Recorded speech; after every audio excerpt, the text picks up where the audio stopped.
So those who have attended today, you can share the programs with your colleagues so that they can attend tomorrow. So those are the activities. Registration, preliminary we have done. Remarks by NEMA, remarks by Kentrade, presentation on EPR Import Certificate, plenary, tea break. Then training on EPR Import Certificate application process. This one will be taken through by Kentrade, and then we will be approaching the end of our program. It's a few hours of sensitization. So at this time, I can do the remarks from our Director General.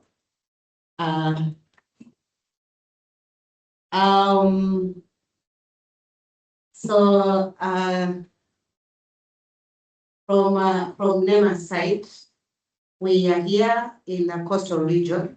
We were here in the same venue in the month of March, and we were creating sensitization and training before we went live for phase one. Phase one that covered products in the categories categories 3, 4, and partly 5. These category 3 are electronics and electrical equipment. Category 4, automobiles. Category 5 are non-packaging items. And this extended producer responsibility policy approach is aimed to all producers or entities that introduce products to the Kenyan market, responsible for the management of the entire product life cycle, so that we do not find products littering the environment, or we do not find products in the dump sites. And these are products that can be recovered and utilized for the development of economic growth. So this law is guided by polluter pay principle, and every entity is held responsible for the volumes that they introduce to the market. And this policy, through this policy, we expect to enhance economic growth by the recovery of material that would otherwise be regarded as waste. We expect to achieve the objective of providing a clean and healthy environment to all Kenyans, because once we are able to recover material, or rather to divert material from getting to the dump sites or to the environment, then we will address the issue of waste littering the environment.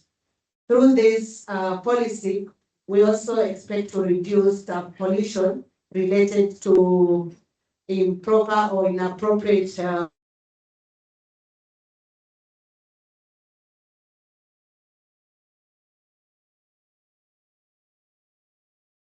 results to emission of toxins. Some of these emissions associated to some waste streams, like the plastics and the tires, it has the potential to cause cancer and other diseases.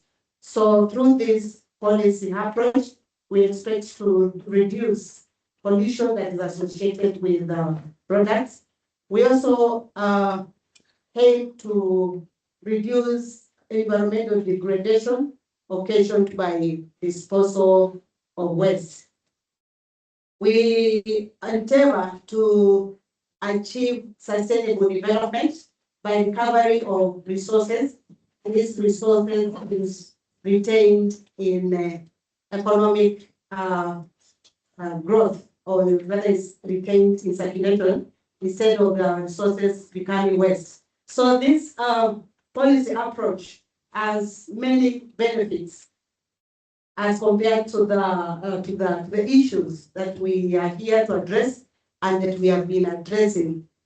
So I call upon all entities and all Kenyans to support this and to be committed to the implementation of this policy so that year by year, as we do the appraisal, as we do the evaluation to see the marks that we have achieved, we will be proud to see the impact of this policy. We will be prouder to see the reduction in waste in our environment. We will be prouder to associate the clean and healthy environment attributed or accomplished through these regulations. We will be happy to hear case studies or case stories of entities that have reduced their production costs as a result of using secondary raw material that is recovered through this policy. So this policy has a lot. Let us just approach it with a positive mind, and it is for our benefit. It is for the benefit of our country. It is for the benefit of our environment, and it is for the benefit of future generation, because environment looks at the current generation as well as the future generation. We do not want to hand over an environment or a country that is degraded, that is full of waste to the next generation. We want to hand over a better Kenya to the future generations, even as ourselves enjoy a clean and healthy environment. So with those few remarks, I declare this sensitization workshop or forum open. Thank you.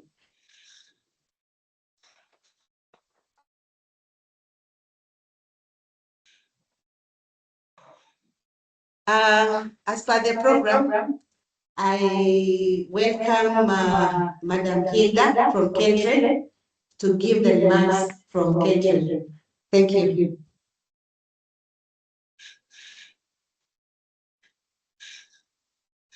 Doreen,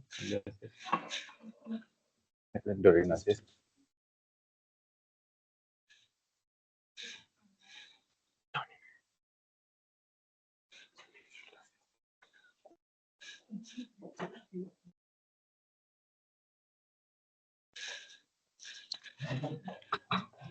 Hi, Madam Hilda. Yeah.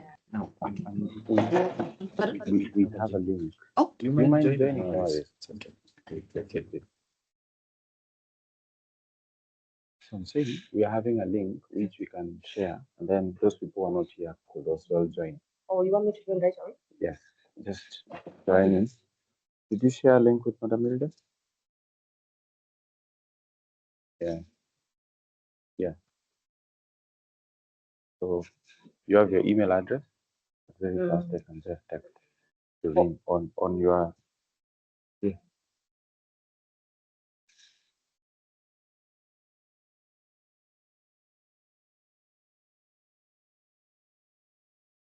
Yes.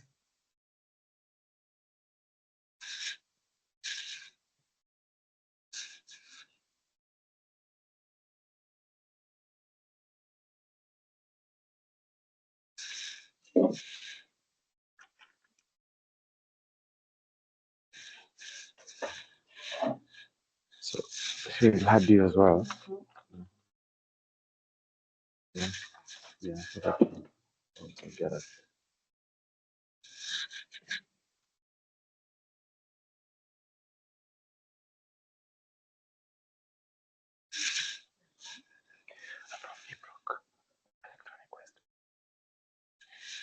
You're based in Nairobi.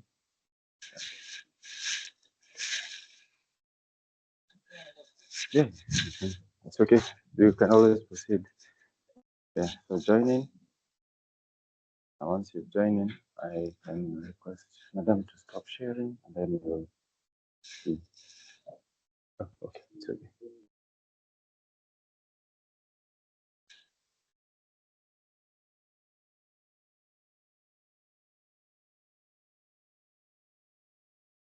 Ndio inakuja. So continue in browser.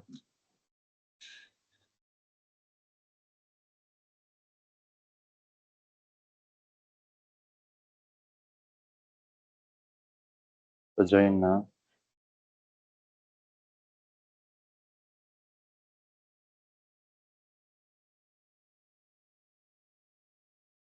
should admit. Thank you.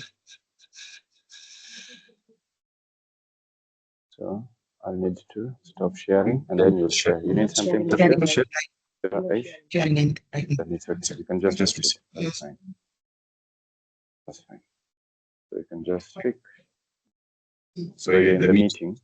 Yeah, I can see. Yeah. It's okay.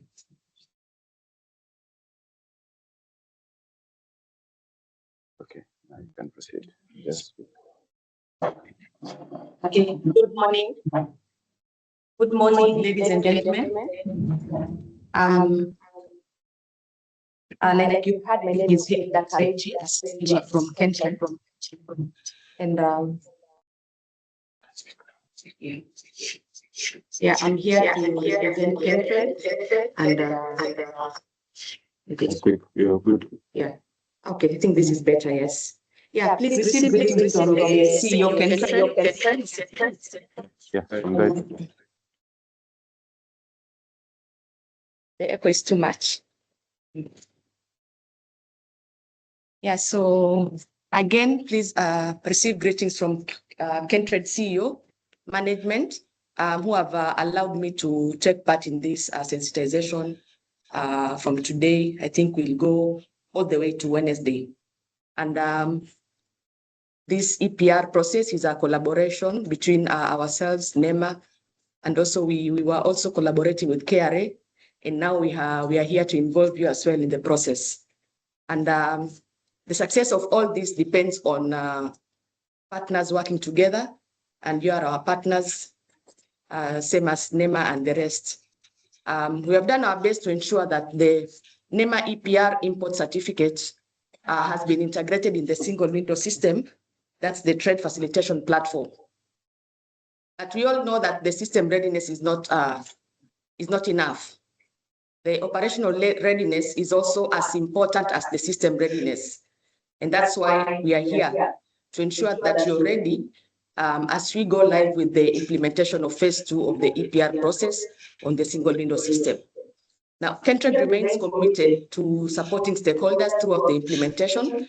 As you are aware that we are based in all the major ports, entry ports in the country. And we also have a contact center team which is based in Nairobi, and representatives in all the major borders. The shared goal is a smooth and high quality implementation that protects the environment while facilitating legitimate trade through the TFP. And we are here to work together to ensure that everything is done right. We have tried our best to ensure everything is in the system correctly. But again, we know that it's very important that we also show you what we have done and also hear from you if there's anything that we need to improve, anything that maybe any new thing that you can let us know. We are here to check it and see how best we can improve the process. Thank you so much, and God bless you in these 3 days that we'll be together. Thank you.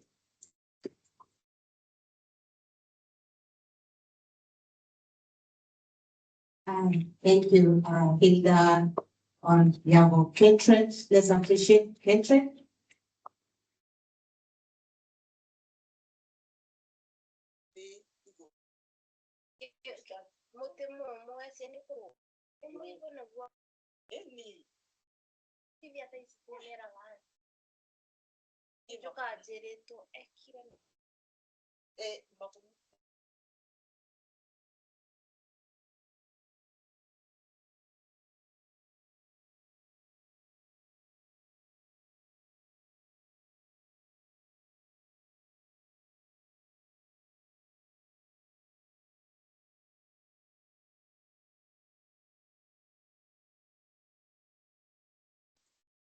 If you want to appreciate country, for example, let's demonstrate.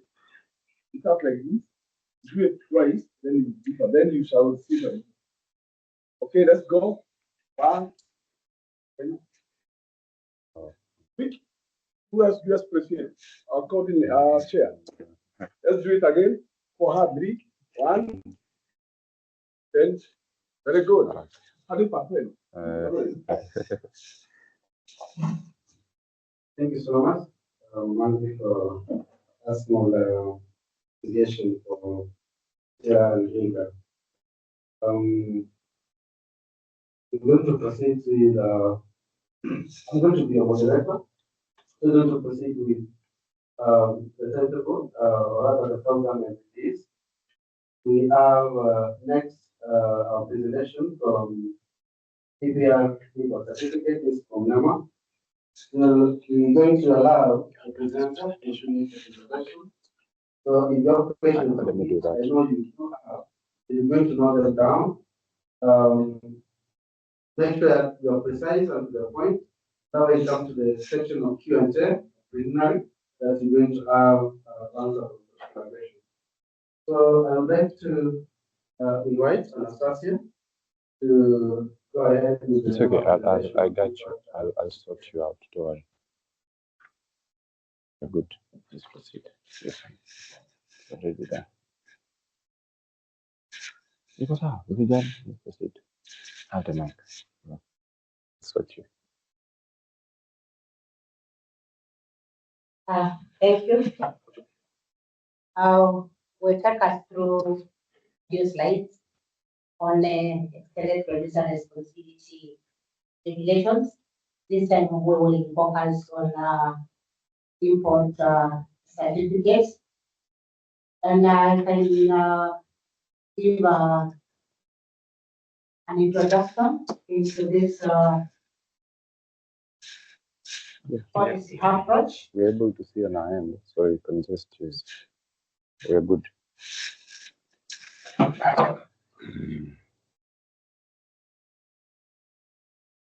Yeah, they have to say. That is what I'm doing.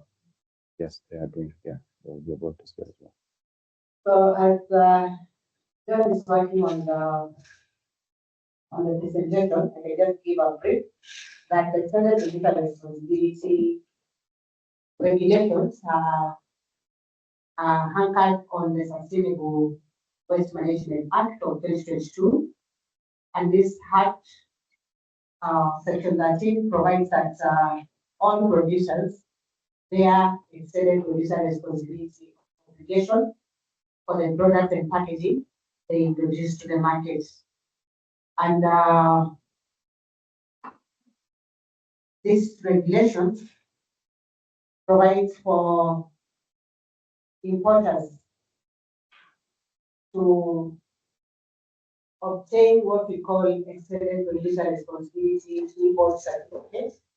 And when I was here in March, we were onboarding the first phase. We captured the product category 3 in the first phase. In a big section. For cement, or to cover the product. We'll go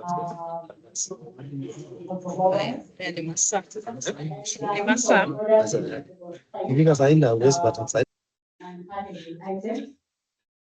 And in category 5, we covered tires. Covered tires. And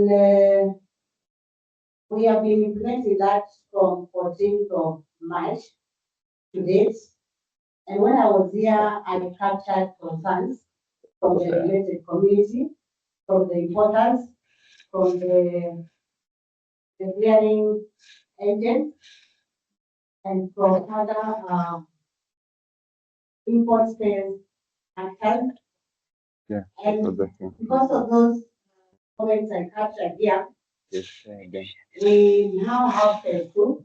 Phase 2 is going to address most of the concerns that I captured here. While I was here, there was a team that was in the Western region, and they also presented some concerns that need to be addressed, so that together as a nation, we can move forward to improve the state of the environment, to improve the state of waste management.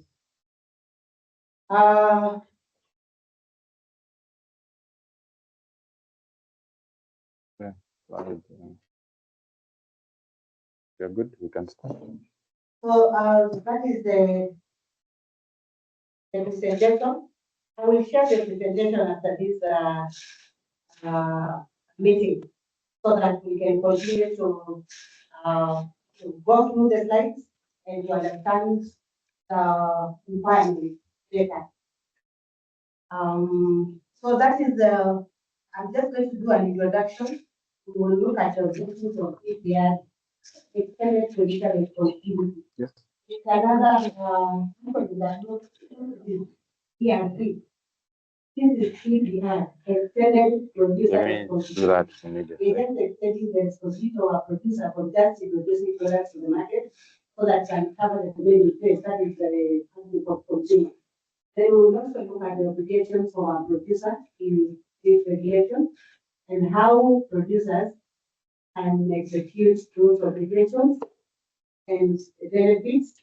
Then after the benefits, we will look at the progress so far from March 14th. Then the challenges we have encountered, which are going to be addressed in the second phase. I will just give a profile about NEMA. NEMA is the National Environment Management Authority. It is not NEMA.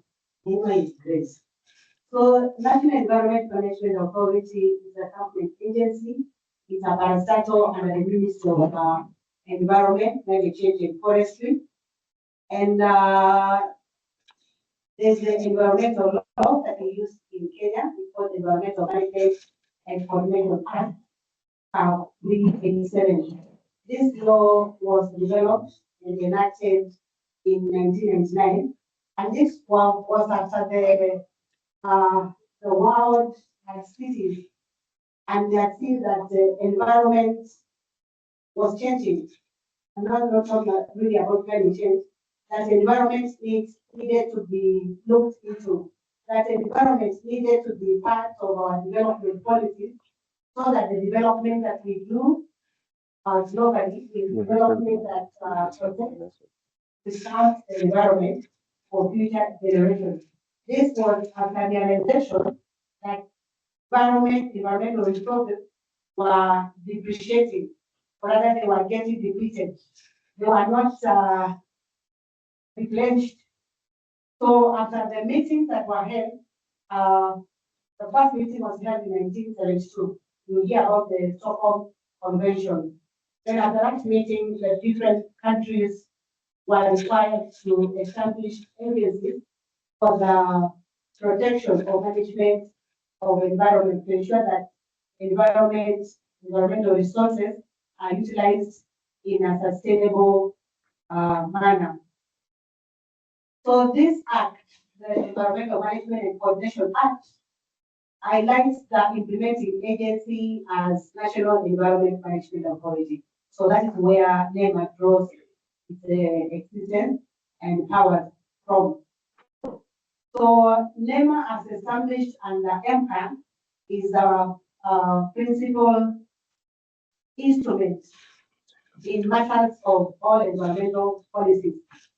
And NEMA does or discharge mandates through coordination and supervision of all activities in the country to ensure that all activities are undertaken in a manner to protect the environment.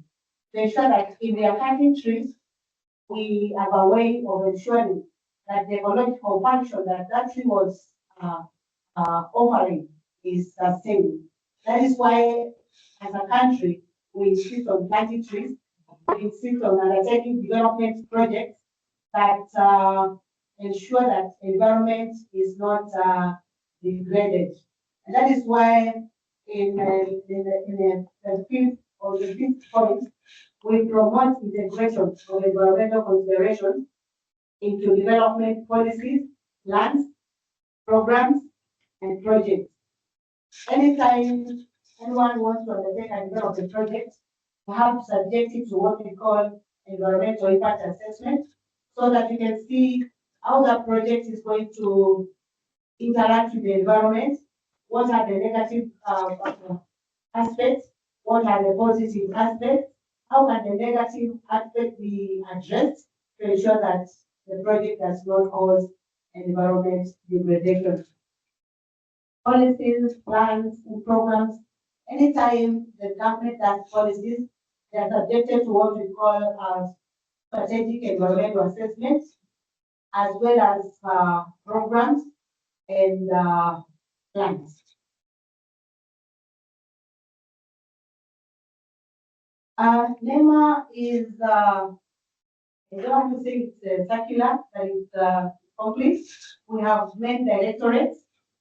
All those directorates work together to ensure proper environmental practices are put in place. So the first directorate here, the corporate directorate of corporate services, is where we have our legal department. The department that is responsible for development of laws, regulations, as well as together in collaboration with our mother ministry. Then after the laws are developed, we have the environmental services, that is the awareness, training, and education to ensure that the laws are brought to the regulated community. The regulated community is well sensitized. They are aware of the requirements. They are aware of the compliance process. Then once the compliance promotion has been done, then the law is now ready for implementation. And that is when we have the compliance directorate to ensure that the provisions of the law are complied with. And this is by issuance of licenses or certificates or other compliance documents. In our case, in EPR, under compliance, we have been doing producer registration. And when I say producer, is any entity that introduces products to the Kenyan market. This includes importers, manufacturers, repackers, refillers, any entity that introduces products to Kenyan market is a producer for this law. Then after the compliance have issued the compliance document, which are provisions, then we have the enforcement. Enforcement are our people on the ground that go around to regulated facilities to ensure that they operate within the provisions of the compliance documents, that is the licenses or the certificates. And that is to ensure that the activities that are being undertaken are undertaken in an environment friendly manner. Then in case the compliance and enforcement finds a gap, then the research guys here, the research department, which is also under environmental services, the research people pick that gap, then they are able to do research and see how that area can be enhanced to ensure compliance and to ensure environmental protection. So before this law, before this EPR was developed, there was a gap. And this gap was picked back from 2007. That was a gap in terms of management of plastic packaging or plastic waste. And that is a gap that has been researched over the years until we came up with the policies and laws to support material circularity. So that is how NEMA operates. Every decision or every aspect that you see us bringing to the community is a well-researched aspect, and it is also researched to find that if it is well implemented or adopted, then we provide solutions to the existing task. This is about extended producer responsibility. Extended producer responsibility is not a Kenyan subject matter, it's a global matter. We can see it started back in the 1970s in North America, then in the 1990s in Sweden, then in the European countries, and now it has spread in many parts of the globe. Here in Africa, we have South Africa, we have Kenya, and we have Ghana. So this is just information about EPR. That is the evolution or the genesis globally. I will be sharing this so that you can look at it. You can see in Kenya, it started with JESIP in 2005.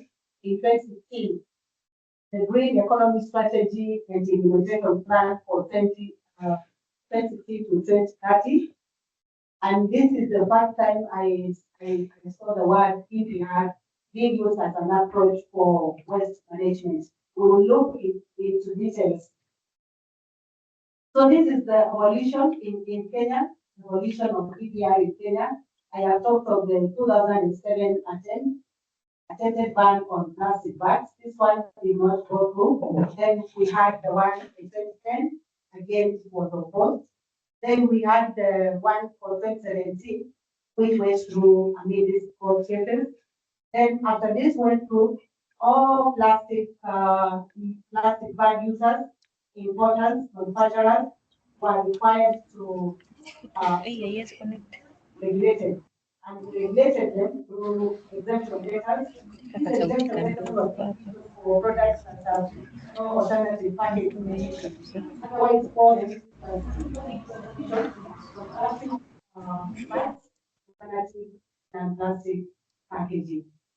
And so, as we implemented this, we had in 2018 we had a framework of cooperation between the private sector and the government, that is the Ministry of the Environment and NEMA. And this targeted the PET product. This transition.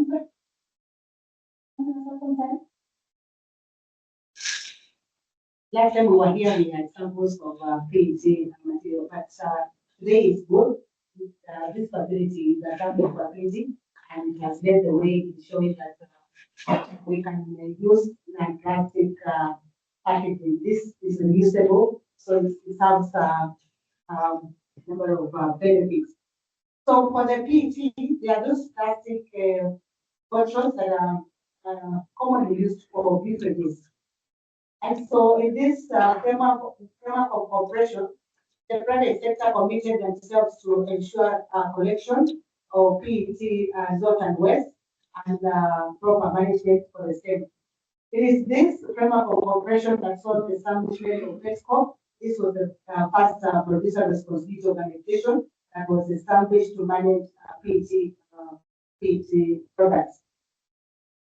At the same time, we had another sector, the bakery sector. They could not find alternative packaging, alternative and plastic packaging for bread. And that negotiations, we arrived at what we call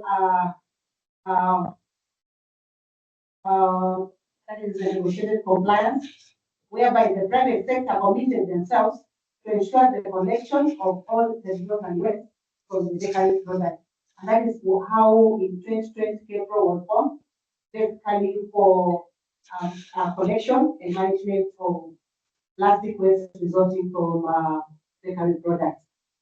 Then these two, the PESCO formed in 2018 and the KEPRO of 2020, they existed in an environment free of or environment that did not have proper policies and laws on sustainable waste management.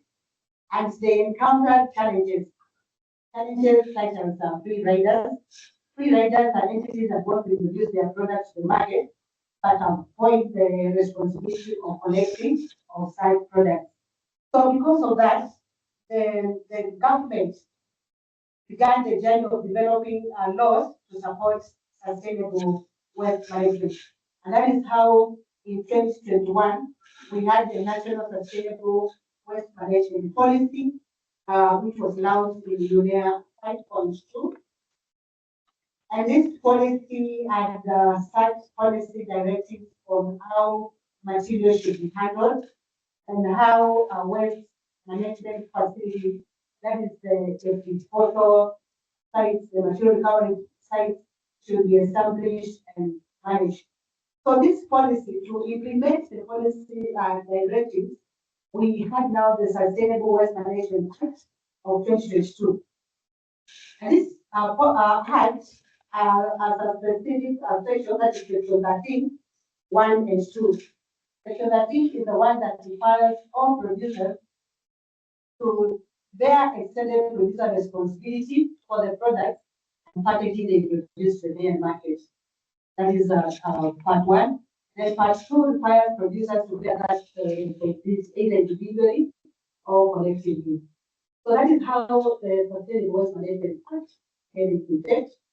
Then in 2024, we had now the extended producer responsibility regulations. Actually, that's section 15.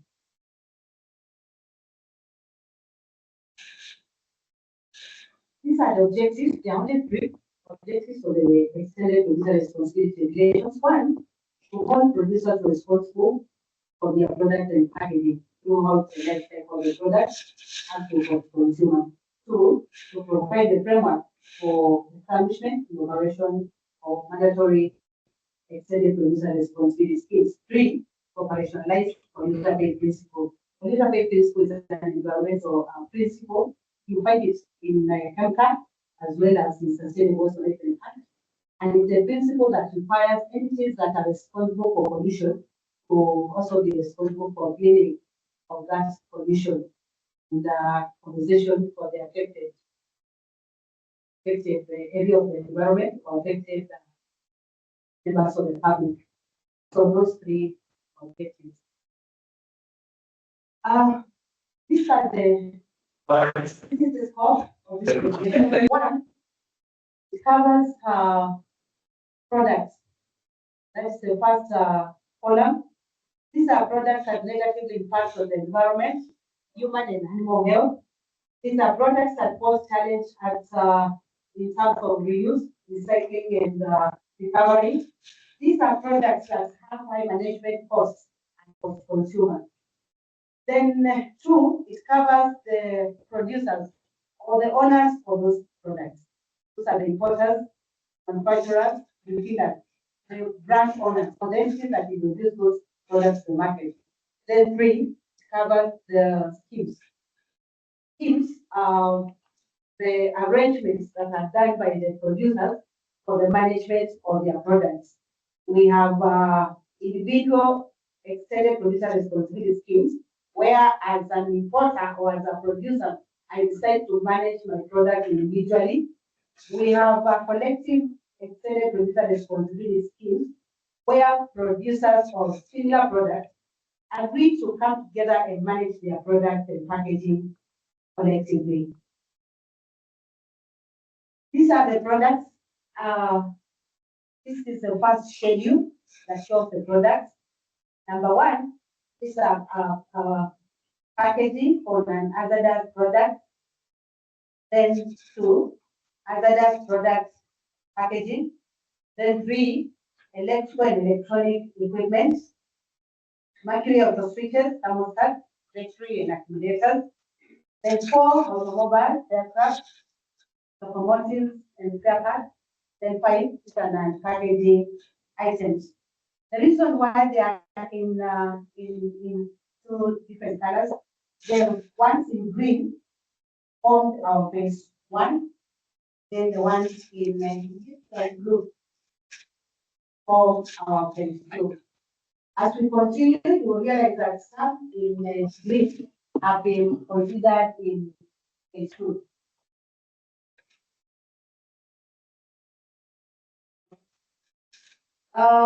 For importers of the products listed in the first schedule are required to obtain the extended producer responsibility import certificate and the payment of 150 shillings per item.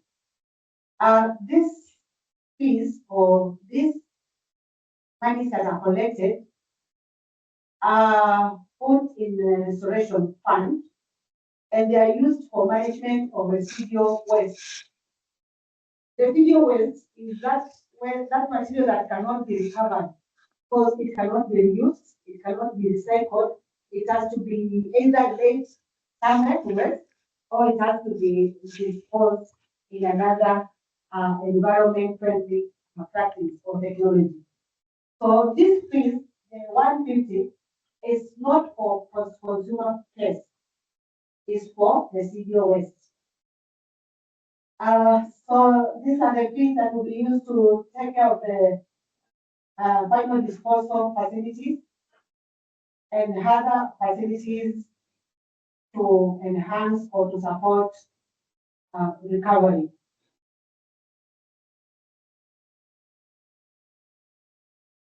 These are the obligations. Obligations are tasks or roles that a producer is expected to undertake.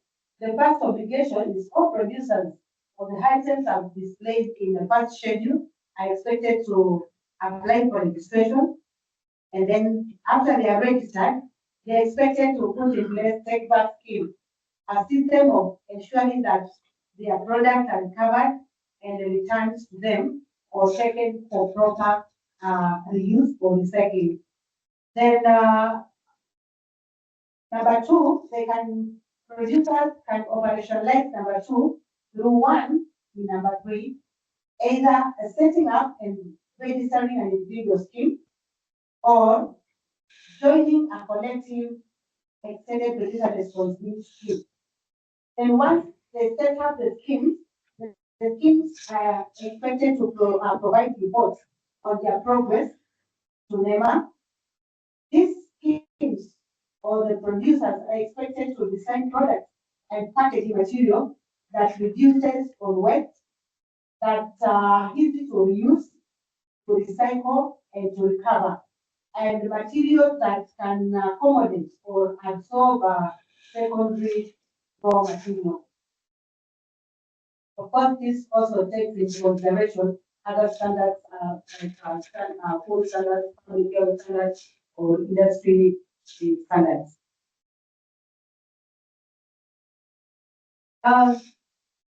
Obligation number 7, producers are expected to take financial, organizational, and fiscal responsibility for the management of their products and for consumer base. That is the collection and the management of whatever remains for consumer. Producers are expected to provide the public, all the related community, all their consumers, or their customers with information on the management of their products. Like if I do laptops, I am expected to provide information on where obsolete laptops can be brought for collection, or how those laptops can be taken for a repair or to give them a second life. Number 9, producers are expected to carry out product life cycle assessment so that they can improve their products to ensure that they are designed and manufactured for environment. Design and manufacture products that will not negatively impact on the environment. Then number 10, put in place circular economy initiatives and any other measures to reduce the impact of their products on environment and health. So those are the 10 obligations that producers are expected to implement under these regulations. And these obligations can be implemented either individually or collectively. So collectively is the producer responsibility organization, and this producer responsibility organization, apart from the 9 obligations that I've gone through, because the first obligation cannot be transferred. The registration is an individual producer's obligation. So the remaining 9 can be executed through a scheme, that is the individual EPR scheme or collective EPR scheme. So in addition to the scheme, to the obligation for the collective scheme, there are these 3 other aspects. 1, the scheme is expected to undertake or do market development for the secondary raw material within their scope. Like if a scheme is dealing with the PET product, They expected to research on how that PET products, after they are recycled, how they can be utilized, what other products they can or implement from the PET waste.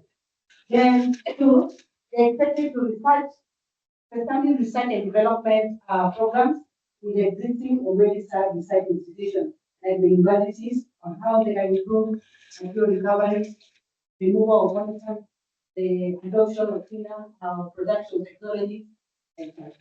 Then number three, of course, they expected to implement another QC advised by NEMA, to ensure compliance. These are the collective schemes are formed on this criteria. One, they can be formed by producers of similar products. Two, they can be formed by producers who that have same use. They can also be formed by producers whose resultant product, resultant waste is the same and requires similar disposal technology. Compliance under EPR, one is registration of producers, then registration of importers. This is everything for the registration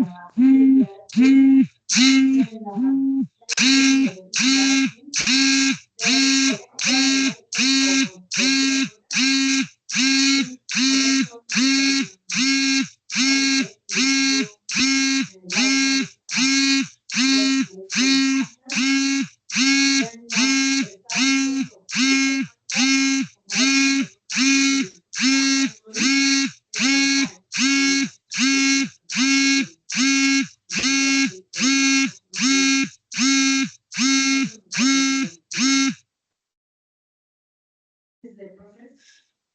Producer registration is in Regulation 8. It's a one-off. So when you apply for producer registration, let's say you list all your products, because this is just issued once, and in case you forget any of your items, it does not provide for variation. Then importers are required to obtain EPR Import Certificate, which is issued by consignment. Then the schemes are expected to be registered. It's a 4-year registration, renewable, and they have annual licenses.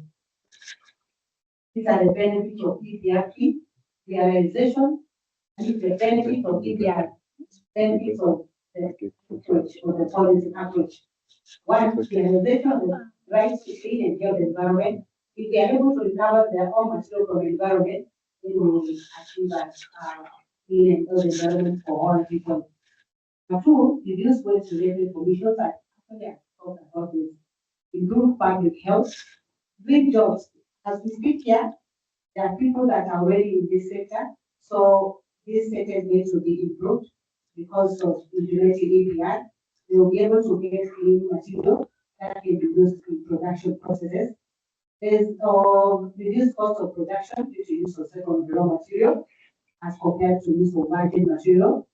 Mitigation of the global climate crisis. This crisis called associated with pollution, biodiversity loss. Here in Mombasa, we talk of the coral reefs, the degradation of the coral reefs, and natural climate change. Then we have Kenya is I think signatory to the Sustainable Development Goals, and so through this we are able to achieve the goal on sustainable consumption and production because we reduce the extraction of virgin material or natural capital, and we can't use secondary raw material. And this concern, I think, yeah, when we are on in March 2025. So that's everyone ready to make phase one, and I would say that phase one has been successfully implemented. That was from 14th of March. And when I was here, there were issues on why EPR Import Certificate should be moved from EPR to EPR, because EPR is based on the IBF, and IBF is like an injection. So at this point, one has not really decided the volumes of products to import. So this was a suggestion from this same group. And also the issue of EPR is actually to this how UCR, because again EPR certificate is issued by UCR consignment. So doing it at EPR at hold entry, and this also is to eliminate duplicate payment, whereby I pay at IBF and that's how UCR required to pay again. Then there were concerns on entries, holds placed on entries, and this shifting from clearance to clearance comes to address this also.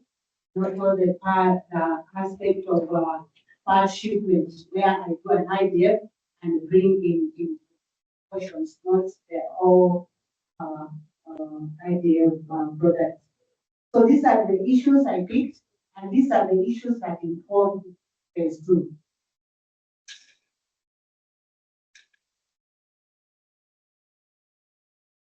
Okay.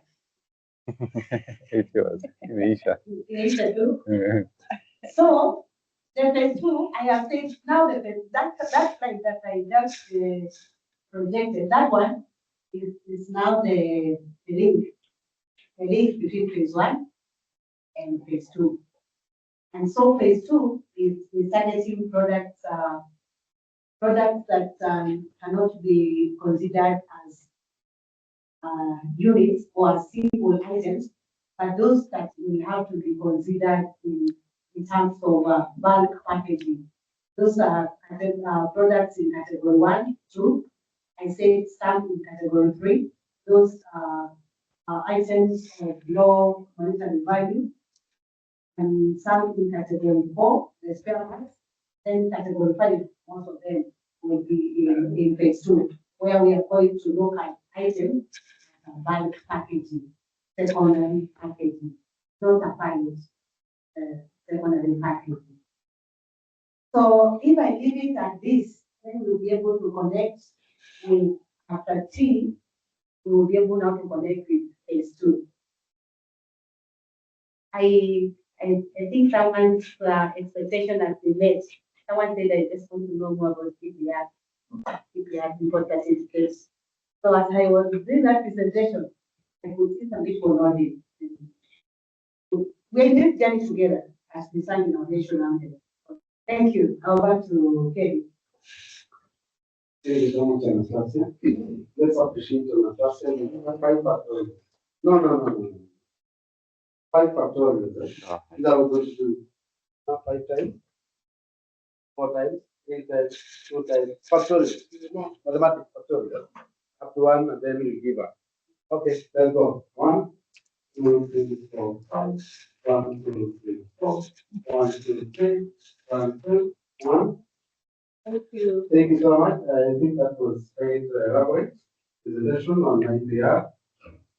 I don't expect questions at this particular point, but if we have some, if someone has noted a question, I'll give you this opportunity to issue the questions so that you can be able to look at. Now we have our tea break in the next 10 minutes, so we can make it short and precise so that we can see. So you can start by having questions from this side. Any questions from this side? Someone has a question? No? As we prepare, we come to the center row. Sorry? Good presentation. This side? It's okay. That means then, my mwalimu aliniambia it's either that there is no question and that you've understood everything, or the other side. So I hope it's not the other side. So we are all on this other Right. So then, another thing or another or end question, we going to break for our tea break, then come back at 11. Exactly at 11. Oh, there's a question now. Oh, okay. Okay. There's a question. Thank you. Just your name, the organization are presenting, and then the question.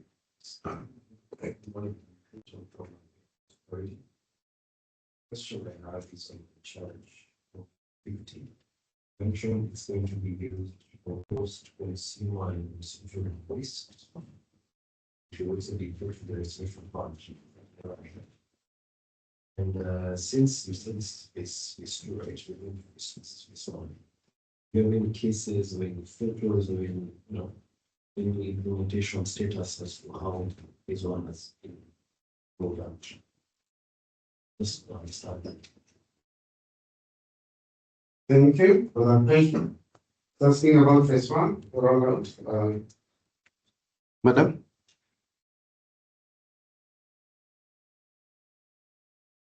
Is there another question that has come up? We had taken the first round of questions. There was none. Second round, there is one. Any other question? Okay, it's perfect. We like questions. Kindly ask as many as possible so that you can clarify where there is an issue. My name is Bill, head of line service. Just to comment. Actually, we have importers who deal with the importation of airports and mostly refrigerated items. And We have not implemented them. another question is We are going to be there. the issue of tires. But we will When be you there. come importing tires, there is no way you can package a tire. Just a tire, you put it in a container and you bring it. And there's a schedule that mentions tires. So my question is on packaging of refrigerated items. So how is it supposed to be charged the 160 shillings per item? Because like we only have like, let me say for example apples. You are bringing in apples 5,000 threads or 21 cartons or 21 something like that. It's only packaged in pallets and cartons. Am I supposed to, is my importer supposed to pay for the request for those permits? Or is the permit, is every importer supposed to pay the permit? Let me just this specific like that. Or for it's only specific items. Any other question? Calling again?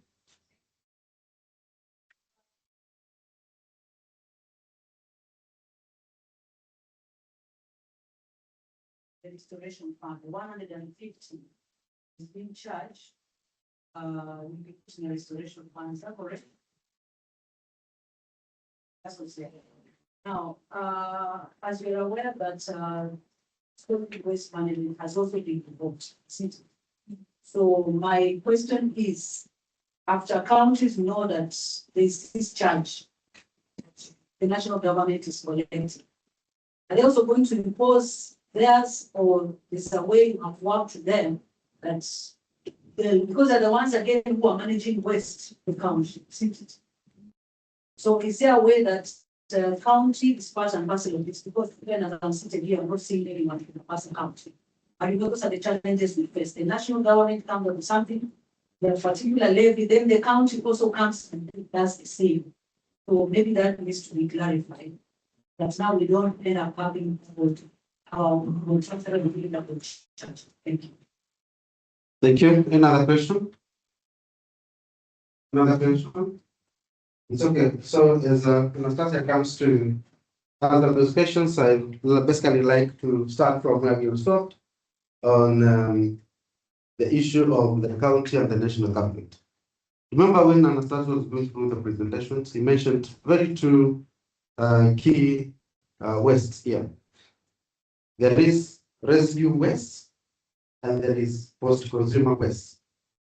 So I like us to draw the distinction as we're thinking about the 150 and restoration, because that's where the distinction comes in. There's residue waste and there's consumer waste. Anastasia will clarify more on that. On the restoration fund, yes, the first one as the milestones have been good. We've rolled out, and we're seeing notable compliance from you guys. And basically, once we roll the phase 2, now we move on now to the other implementation part. I'm very sure that you're going to see, because you're all waiting to see what these funds are going to do. I assure you, they are not deployed for another purpose other than management of residual waste management. And I know there are a lot of research going on to that.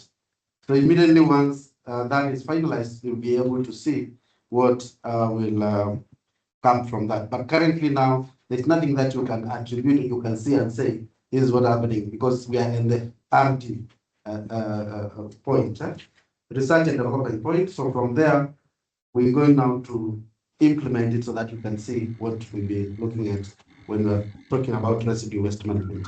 So let me allow Anastasia to come in.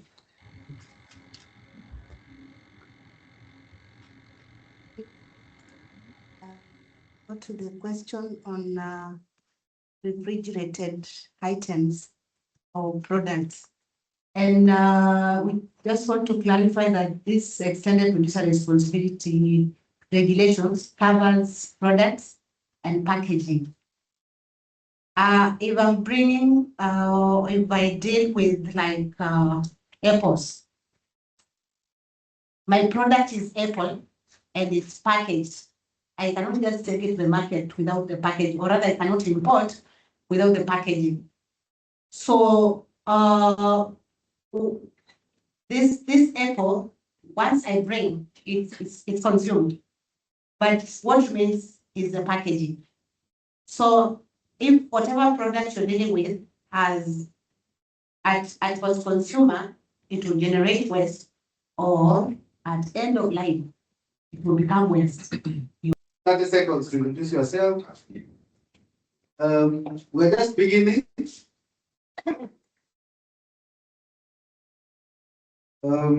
This came after introduction. We'd like to appreciate that you are here, like to hear your voice.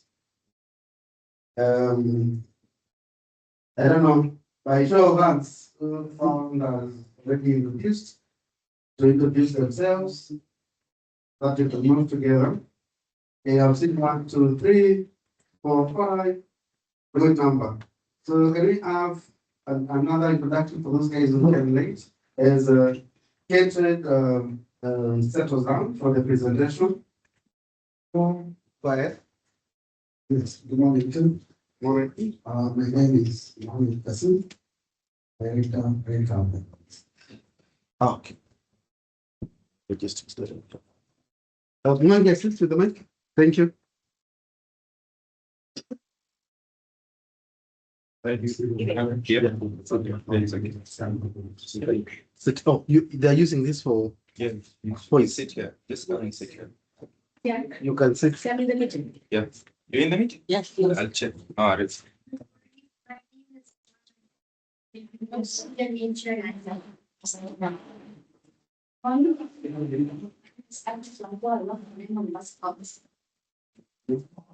Another.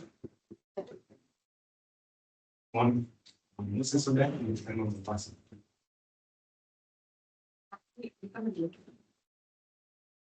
Morning. My name is Joe. Good morning.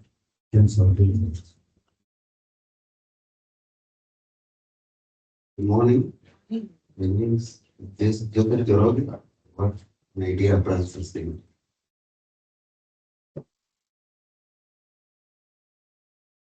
Good morning. My name is Sika Osman, name of the staff. Another one who came late. Yes. Good morning. My name is Nella Mtuganga. Catherine, introduce yourself. Do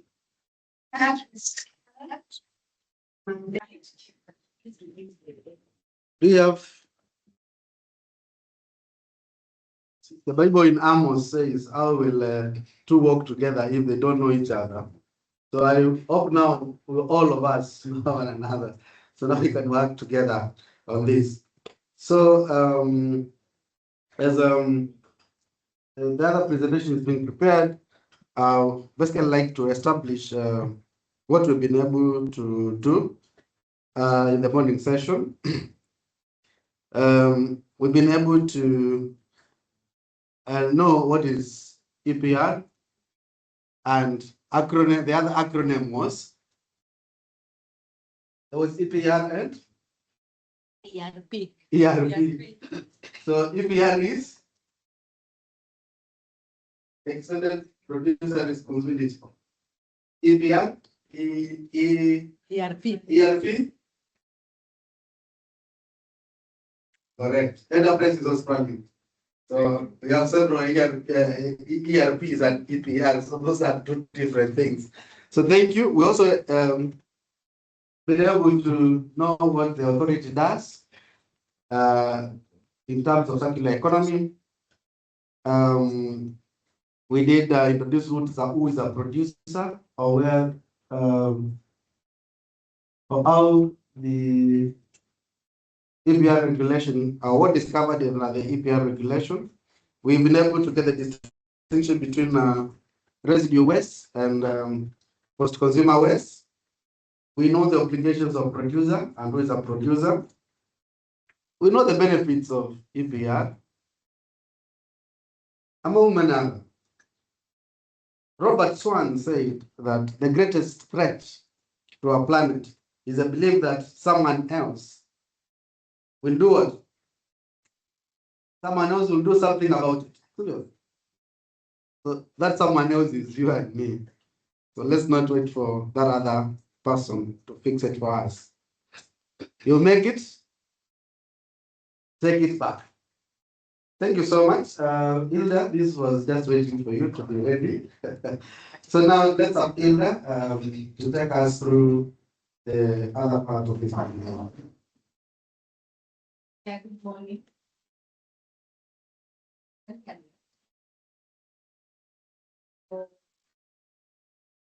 Oh,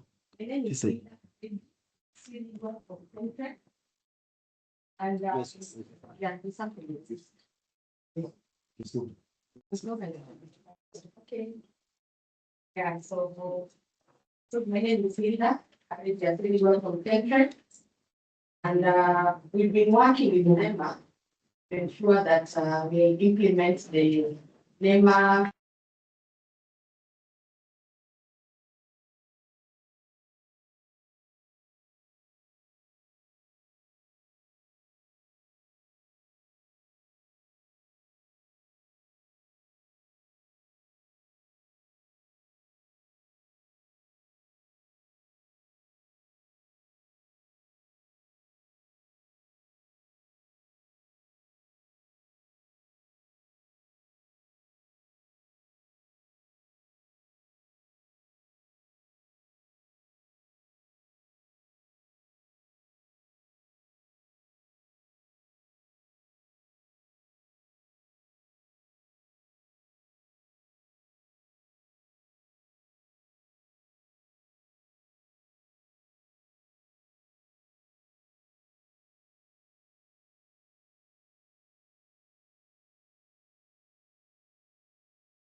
we saw that there is need for a few improvements so that it works as expected.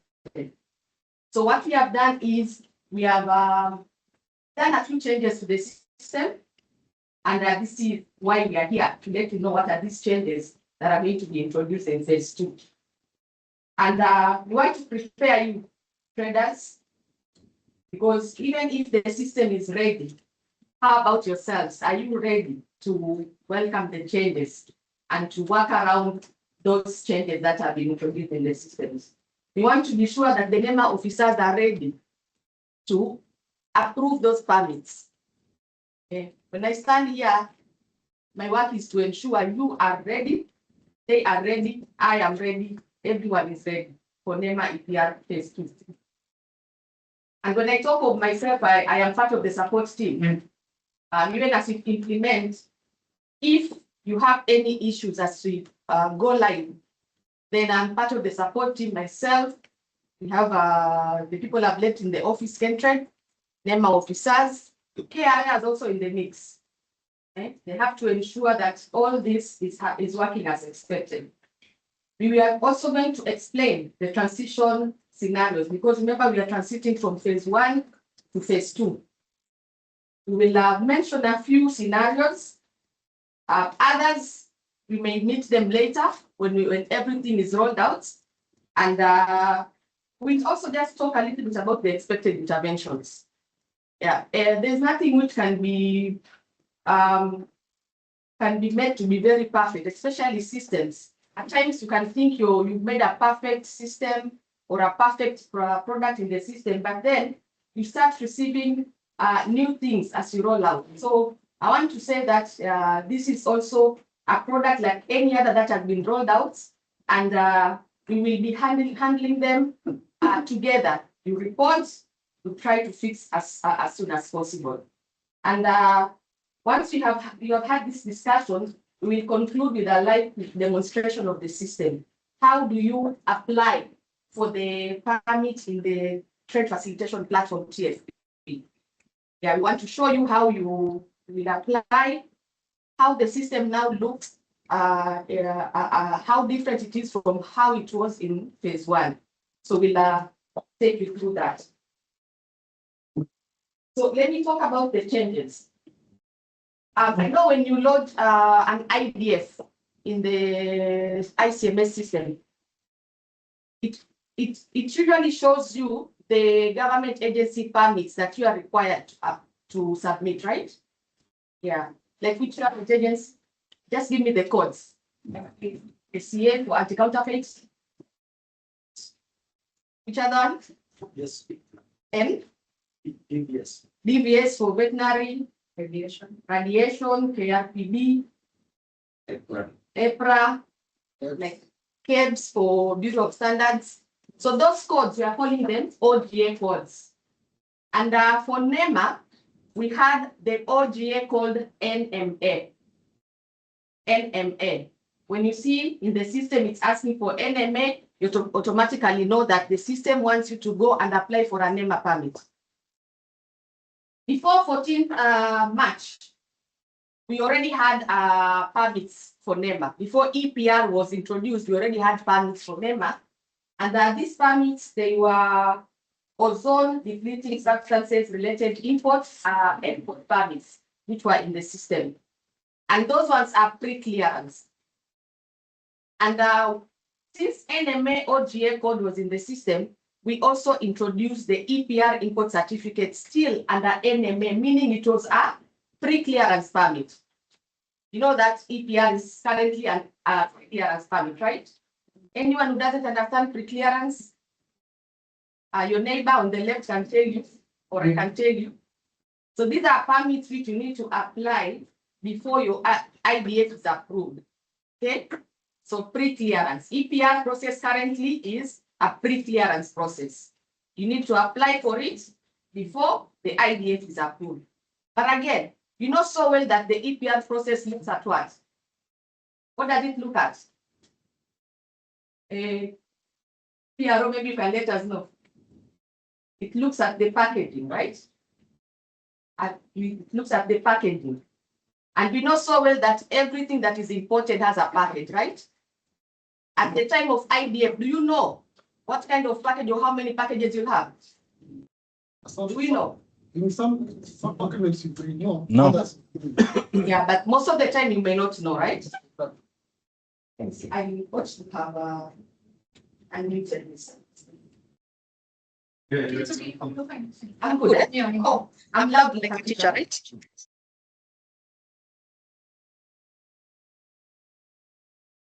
This is fine. I just want to avoid the echo. No. Discussion on mute that can unmute that matter. Okay. I think we're now good. I can't hear the echo. So where were we? Yeah. So you are looking at EPR Import Certificate. It looks at the packaging of the imports. And I think you have said in other instances, you may know the type of packaging you will use. And in many instances, you may not know this cargo when it comes to Kenya, what kind of package it will have and the number of packages that you will use. So that's why in one of the changes, we said we are going to look at the packaging type, the actual packaging type. And this time, we are looking at the clearance stage. When you do your declaration, at that point, that is when you already know what is coming or what has already come and it is packaged in what way. So that's one of the changes that we are doing. We are moving from NEMA 1, NEMA, and actually this one should not be here.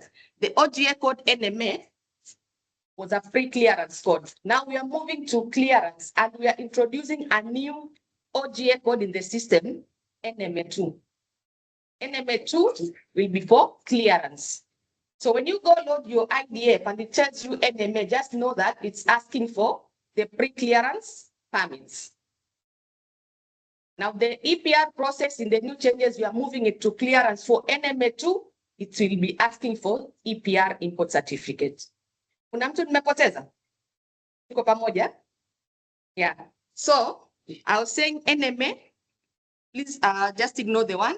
NEMA is the OGA code for the existing ODS related import permits, which are pre-clearance and they are IDF based. And the new OGA code is NEMA 2, and this one will be for the EPR import process, which will now be a clearance process.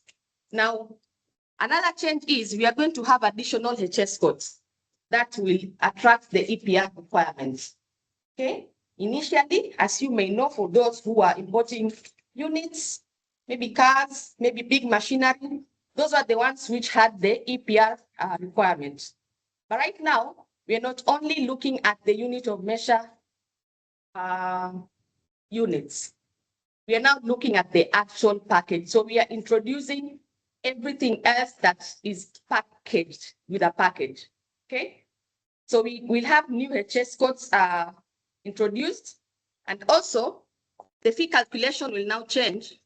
I know when you're bringing one car, it was calculating 1 times 150. If it's one big machinery, that was the calculation. Right now, the fee calculation will utilize the package type, the number of packages rather.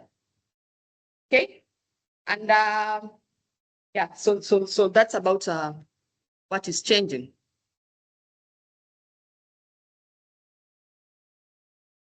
When I move. Okay, so the scope of phase 2.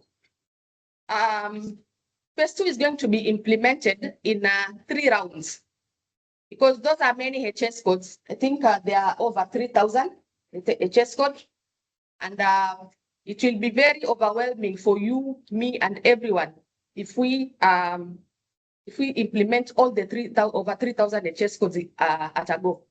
So what we have said is that we are going to implement wave 2 in 3 rounds. Wave 1, we are going to implement it on 1st August. That's the rollout date for phase 2. And we already had the HS codes which are already in the system for EPR. All those, we are now migrating them to phase 2. Now, in addition, we are going to have another around 360 HS codes. which you are going to introduce. So in total, we are going to have 1,102 HS codes for wave 1 of phase 2. This is from 1st August. Okay. So the second round will again come in 1st October, where we will introduce around 1,000 HS codes. Alafu tuende Christmas. Then when we come back in January, around mid-January, that's when we will introduce the third phase. That's the next one, around 1,000 HS codes. And then we will have implemented EPR import permits for all the HS codes that are regulated by NEMA for EPR. Okay. So moving on, would just like to let you know about our plan. As an agency, we want to facilitate a smooth transition. Simeona hata mpaka hapo ni kama mambo ni mengi. So you want to facilitate a smooth transition of the NEMA EPR Import Certificate from the clearance to clearance. And clearance tumesema OGA code ni gani? NEMA2. And also with fee calculation that is based on the number of packages. And again, after all is said and done, we want to ensure that there's business continuity with minimal disruption to trade. Otherwise, naona wale ambao wako na nguvu wanaweza kukimbia waende watuseme hii process hapana. So we are here to assure you that we will ensure that there is minimal disruptions. Okay? Thank you. Always good for the other skills, the others, like things about. Why don't you wait for the ideas to go through? And you get the final documents, now we just go direct to the button instead of the clearances, and when you come back to get it. Until that is a double work for us. You people understand. I think come again, and I don't think I've got what you're asking. I'm trying to say that. Why don't you wait the last Hello, let me guide. For our process, look that is quite good. It indicated that in the morning. Let's have the presentation done, note your questions clearly down, such that when the presentation is ready, we can now ask those questions. Kindly, let's follow through that process so that we don't present. Thank you so much. Yeah, thanks for that. And maybe, who knows, maybe at the end of the presentation, I will have answered you, right? Yeah. So having understood this, that you want to facilitate a smooth transition, we are saying that even when we go live, the permit submission and also processing, the permit itself will be unavailable for a few hours.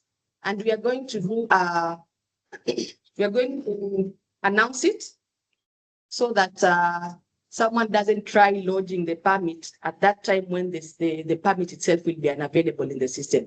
And the unavailability is just to ensure that the transition takes place. There are a number of things that need to be done in the system, not just on the TFP system on the Kentrade side, but also on the KRS side, the ICMS system, and also for the side of NEMA. So as we have said, the rollout for phase 1, wave 1, will be on 1st August. So we will announce that from around 10 p.m. of 1st August, the permit will be unavailable. You will not be able to submit. The officers will not be able to approve. And this is to ensure that we do the transition seamlessly. Yeah, I think we have said this, and we expect that the permit, we will resume services from around 2nd August, and we will announce when it will be ready. So there are a number of activities. This one actually doesn't really concern you as traders, but these are things that need to be done by the agencies, Kentrade, KRA, and also NEMA. We want to ensure that everything is in place before you can be able to lodge permits and get the approval. So what we are saying is, for yourselves as traders, you will not be able to submit the EPR permits during that transition window. And we want to be sure that the historical consignments, There are some historical consignments. For example, if you had applied for an EPR permit before the rollout of phase 2, some may require some interventions to ensure that everything is right after the rollout. So we are here to do that. There can be scenarios like, say, mixed consignment. Maybe umeleta sijui. I don't know if this is a very good example, but maybe umeleta gari na umeweka 50 bags of rice na umeweka something else. So such mixed consignments may trigger some additional checks. So ours is to let you know that you can just report any scenarios you have, and we will be handling them. And when you're reporting such cases, you are asking that you provide the relevant reference numbers, IDF number, permit reference numbers, UCRs, like that, so that we can do the interventions as fast as possible. NEMA approvers hatujawacha. We need you to do processing to know that the processing will now move from NMA to NMA2. That's for EPR. You know, right now they were complaining that they are able to see very many permits, even those that are not of their concern. And we are expecting that you're going to validate your user access immediately after go live. And also for the paid permits, they will be migrated to the new OGA code so that you're able to approve them. In case there are any issues for NEMA, we want you to escalate any processing failures as soon as possible. Yeah, this is now for the system administrators. We also expect their support during the transition period. And yeah, for this, these are some of the scenarios that you may encounter. Maybe the permits have been paid for and they are waiting approval at go live. And there's an issue, maybe the IDFs created during phase 1, but they have not been cleared. Maybe the consignments that already had obtained EPR certificates, na kuna issue fulani huko. Mixed consignments which I already talk about. IDF, maybe ulifanya kitambo, and you're not able to see it, or if there are any other scenarios, please report them as soon as possible so that we can handle them. Yeah, so the controlled substances and waste management, NEMA also regulate this, and we have said these ones will still remain as pre-clearance and under OGA code NMA. Okay, and these permits are like what we have here. The first one, license to import controlled substances, NEMA controlled substances import permits, NEMA export substance license, NEMA controlled substances export permits. So if you see OGA code NMA, it should be asking for these permits or licenses which are already on the TFP system. So the objective is to avoid requiring 2 permits. So we are saying if a permit is for ODS, this controlled substances and waste management, and to ensure that we facilitate trade, we want to be sure that you as the trader will not be asked to apply for these permits and pay for them, and also apply for the EPR permit and pay for them, because it's always neither NEMA. So tu ni kuangalia scenario to ensure that you're not double charged, you're not meant to apply for 2 permits, na zote ni NEMA. Okay, so we are here to facilitate trade. So we look at such things as well.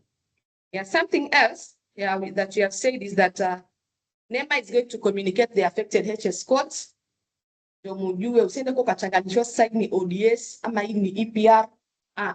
But at the same time, we want to assure you that the system has been configured in such a way that ukienda to system when it asks for NMA, then the system will automatically take you to apply for any of these 4 permits. And if the system tells you NMA2 OGA code, then the system has been configured to only ask for EPR permits. So utakuwa to commit sasa hii NMA ndo ipi, ndo ile EPR ama ndo ile ODS. Tushakurahisishia kazi, you will go straight to what you're required to apply for. So for support and escalation, we have said Kentrade, NEMA, KRA teams will jointly support the implementation. So we are asking you to report issues immediately through the established support channels. Kentrade, we have the contact center. There is an email which I believe a number of you are familiar with it. And when you're doing such emails, please include screenshots, include reference numbers, IDF, UCR, permit reference numbers in all incidents. Usitume tu hapa, permit yangu haionekani gani. Si utuambie screenshot, umepata nini? No, ina reduce ile back and forth. Mtu akipata email, he knows so well that, oh, this one now has explained everything. So analysis inaanza saa hiyo hiyo, okay? Yeah. Yeah, so yeah, I think I'm done with the discussion I needed to tell you, the things I needed to let you know about. And Mr. Moderator, I think we can allow for a few questions before we go now to the live system demonstration. I think I can take a seat, yeah? Thank you for listening.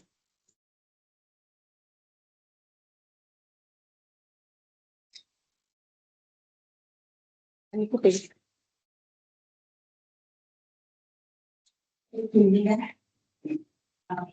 you, Honorable Sector.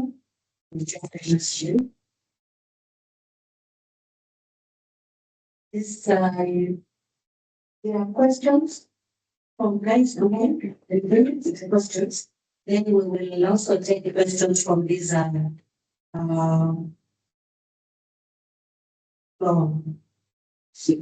Linda, you can see the question there on the screen. Ah, okay. Oh.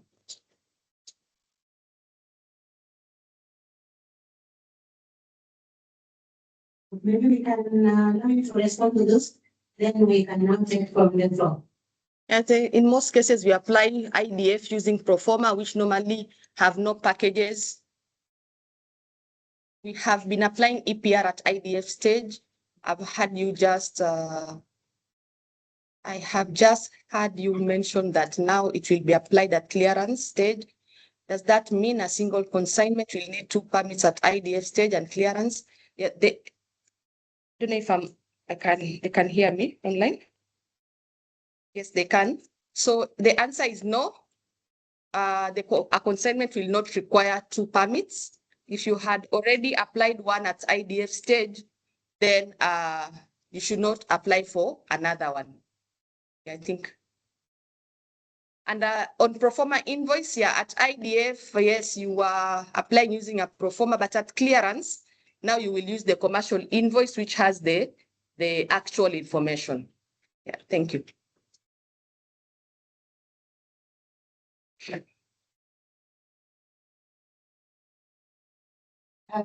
Thank you. With that, now we can take questions from the floor. I will start with this honorable member. Yes, the question was, now we are very good.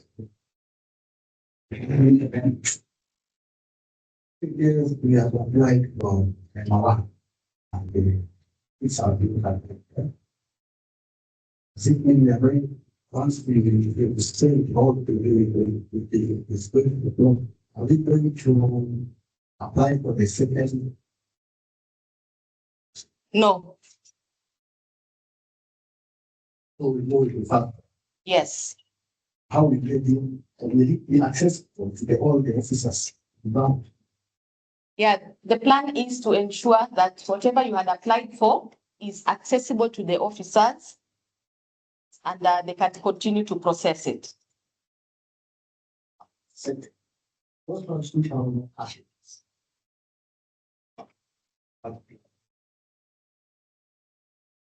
How is it going to happen?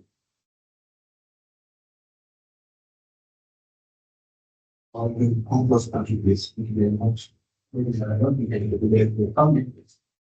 And the interest actually the packages, how we become to the country of creators.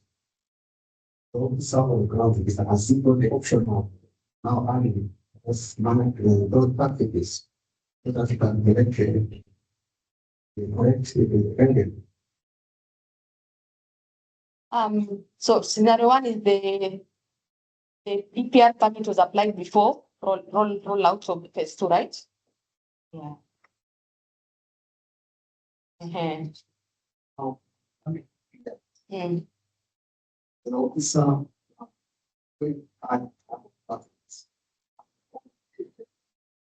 Is it what you had already applied as pre-clearance? That's, and I'm supposing you've already paid for it, that one will proceed as it is. So any new permits after the rollout date, then now it will pick the number of packages in the system, and the calculation of the fee will be based on the packages. Secondly, the second line, we put an option for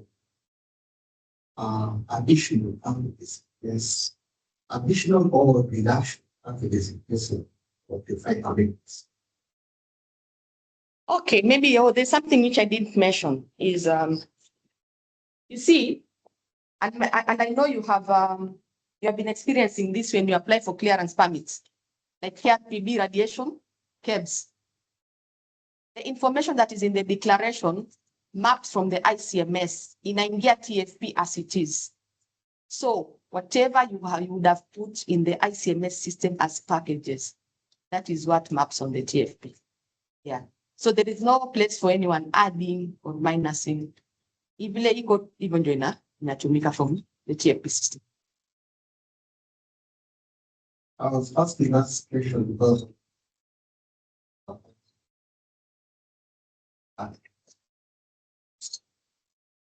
we are ordered 10 packages balancing limit. Yeah. At the time you do the declaration, so you already know which one has been short-landed. You don't know. Then you just do the declaration with what you are sure is in the country. And on the TFP, that information you are putting in the declaration maps on the TFP, and you proceed with the EPR permit with what is in the country. So let's pay for the day. Okay. You paid at what stage? If you're talking about the old process, now umelipa hiyo inaenda hivi. And see, that's what is happening right now. You have done on pre-clearance, so it goes like that. So the new one just the time for the production. And the actual packages. You're welcome. So we are not going to have the procurement. Just like the KEBS CD. Itakuwa kama KEBS. It will be like KEBS, it will be like radiation, it will be like Kekobo. Without EPR, and EPR will be required at the clearance stage. Thank you that you're happy. We are happy that you're happy.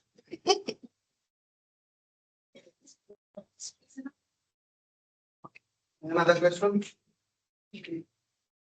Online. On issue of payment, is it possible for you as NEMA to come up with standard payment model for permits as many of the OGAs do, e.g. SCA, NBA, DVS, and many others to avoid controversial one? I think that's for NEMA to answer.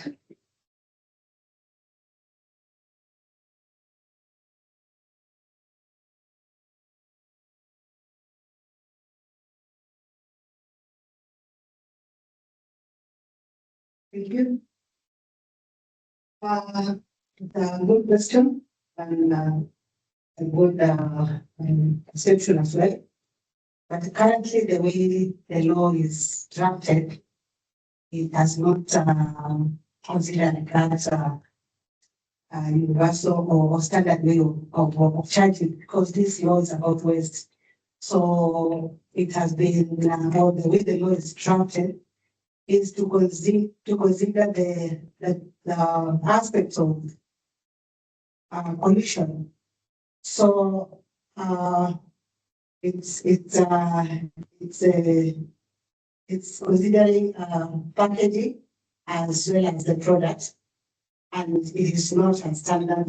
It does not have a standard way, because for example, if it uses kgs or weight, if the law is or rather this application of this fee is on weight, and bringing in something like serious like drugs, and bring like 1 ton, and I'm charged for 1 ton, and someone else brings electronics of 1 ton, and we are charged the same, it will be unfair. Because for me, it was brought consumable, like rice.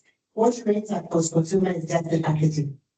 This person that I brought electronics 1 ton, the same weight, volume, will be charged the same as the person that has brought consumables, and at the end of life, that process is a higher risk. So the way the law is configured is to appreciate, or rather to accommodate the kind of or what rates at cost consumer or at end of life. That is why it has not considered a flat rate or a standard charge. Thank you.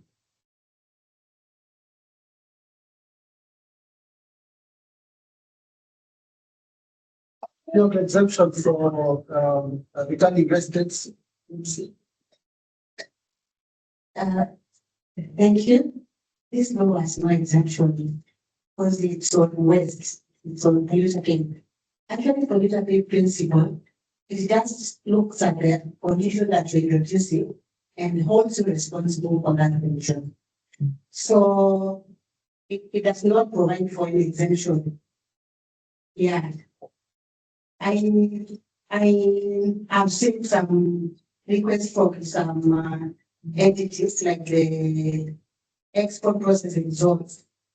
Export processing zones, I know they have an exemption, but this exemption is not for all products. It's only for products that are imported, or rather that are on transit. Products that are brought to Kenyan territory and are expected to proceed to other territories. So those products are not going to be unpackaged the way they imported. And that's in that in situ. I just bring a container of electronics, say laptops. Then after some time, I send the same to maybe say Uganda or whatever other territory outside Kenya. You see, for such consignment or for such products, they have not been unpackaged the way they were prepared from the source. But for items which require unpackaging and repackaging, those are covered by these regulations. Is it clear? I think that is what I'm trying to say is that for the temporary importation. Yes. Temporary importation. And when I say in situ, it is the way you bring it. Like if this laptop was packaged at the source, I just bring them like that. I do not unpackage or repackage. They just proceed in that state. As in, nothing is being done. I just bring, temporarily hold them, and then send them to the destination. Yeah. When it comes to packaging, pallet is not a pallet. So when it comes to packaging, you look at the secondary packaging, the bulk packaging. If, for example, I'm bringing textile or fabric, the roll, that roll is a one that is being subjected to. Pieces of rolls in that pallet. Yes. So you want the pieces there? Yes. As a package. Not the pallets. The pieces in the package which has been covered. Yes. If you have rolls, if you have rolls in a backpack, like in a carton or a bag of rolls, it is a bag. If I'm bringing like second-hand clothing, a bag is an item. So it's at 10 bags, then from 50. But not pallet. If I'm bringing, I don't know whether there are manufacturers here who import raw material. If I'm bringing plastic receipts, for example, then the receipts are in packages of 35 or if 50. So if my That is the primary packaging. So for raw material, and please just get it clear, raw material only pallet. So my 10 bags of receipts in a pallet, it's one. Is it clear? Raw material. That is for specifically for raw material only. Not other products. Not other products. Raw material. Why raw material? Because you're looking at the bag, the bag that the container that contains raw material. It's the primary. So in terms of bagging them, they are put in pallet. I think you have answered yourself. I've answered myself, but thank you specifically, Sharon. I saw it in a package. And for raw materials, what we are supposed to be exempt from them because. So, in the spirit of exempting, and this law is about to that is why the raw material have been considered as panels. Only raw material, please. Only. The moment for the locations very clear and precise country. You stated raw material like also what you say policy adjustment together. But now you're saying raw materials, the packaging is considered as items. So for the receipts, the mix can be 25 kg bags, and you find a pallet has like 40 bags. So are we charging that pallet times 50, or are we charging the 25, 40 times the 40 25 kg bags? That, I think you need to come clear on that because you also said that pallets are not considered pallets. Thank you. Raw material. The receipts are raw material. The primary pack is the bag.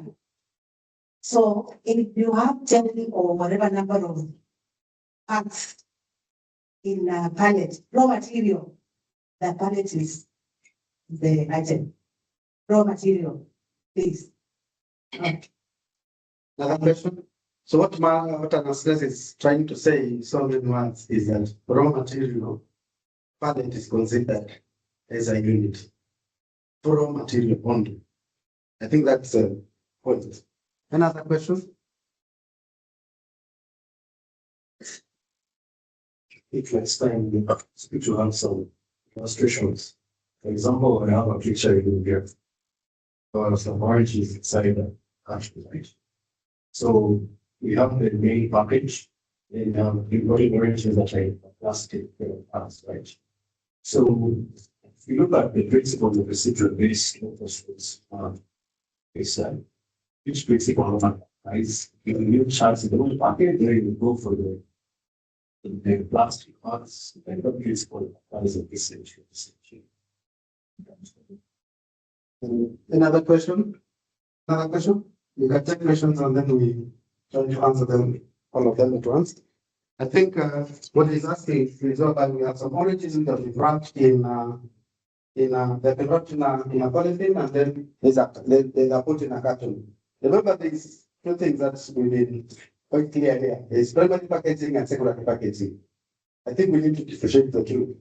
So Madam has been saying, if for example you have diapers, for instance, diapers, they'll be like the first one will be put in a package, and then 8 of them are put in another rubber, and then several of those 8 are put in a carton. So we'll be looking at a carton with a secondary packaging, because in the primary and secondary packaging. I think it applies to the same case here. Maybe you can project it so that the owner in place can also see. You can share with Gilda, then she can project it. And I think Elia has clarified on that. It's not for orange, it's on the back packaging. The carton. Other question? For this case, yes, the package is already the box, the carton. And then we come with the box itself, right on the pallet, like 10 boxes. So we go for the pallet because it's not our raw material, or we go for the boxes, which is on the pallet. For the boxes. For the boxes of the pallet. Raw materials. So when they come in the pallet. Yeah, but it's not a raw material. Raw material will look at the pallet as a unit. Any other product that is packaged and put in a pallet, we look at the number of boxes or secondary packaging in that particular pallet as a unit.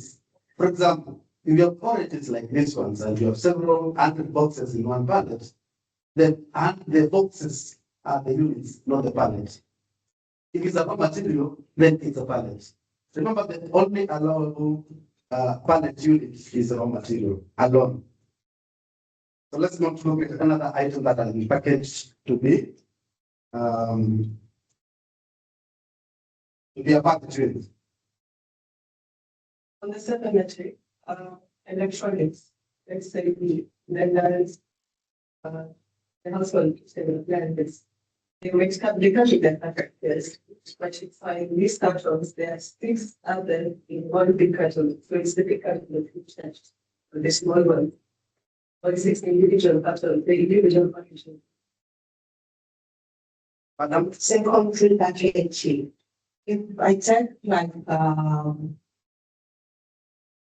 the example that you just cited, if I have one in a primary box, and that primary box is put, like I put 2 in a box, someone else puts 4 in a box, someone else puts 10 in a box, we will all be charged at 150. The person that has put the primary box and the primary box in another box, as long as it's a secondary packaging, it will attract 150. And the essence is to reduce on waste. Like I could bring diapers where I have there's a small primary pack that contains, is it 7 or 8 pieces. Then there are those primary packs put in a large, the large one that contains 64. Others have one that contains 48. Others have one that contains 100 and something. They are all being charged at 150. The one has one that contains 48. One has one that contains 64. It's charged the same. And the essence is to reduce on waste. It's based on, please, make sure your neighbor is not sleeping. It's based on the waste management hierarchy.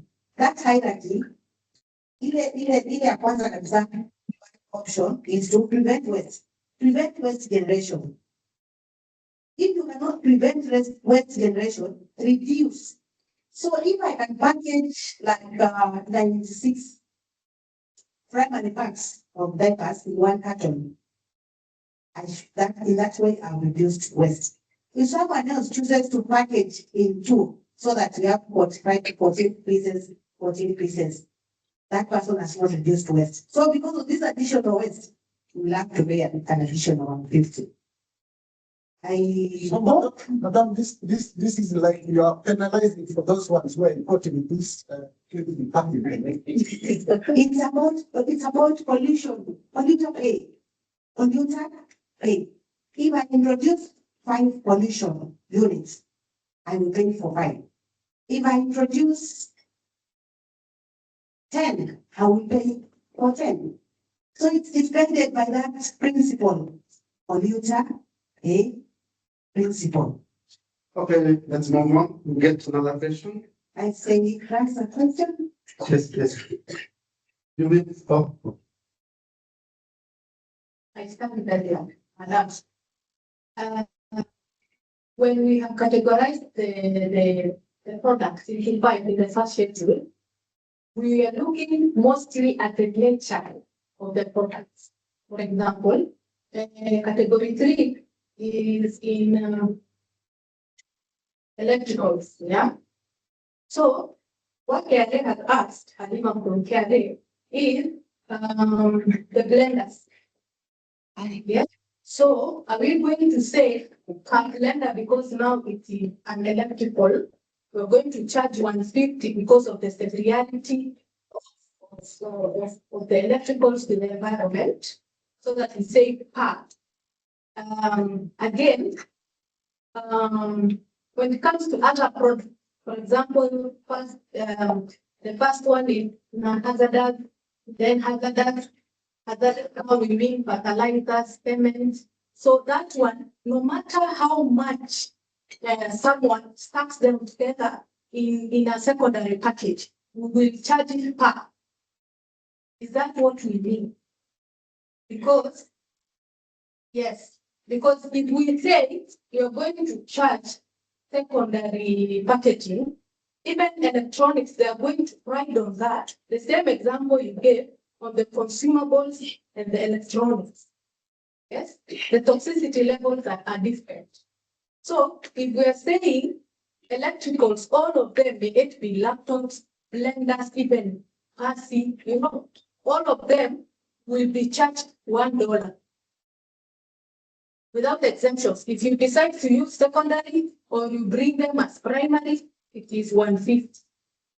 Then in those other categories, like the last category, we say now we are encouraging them to pack them together so that they become secondary, and then we say even if you put 100 in one box, we're going to charge the big box alone. Big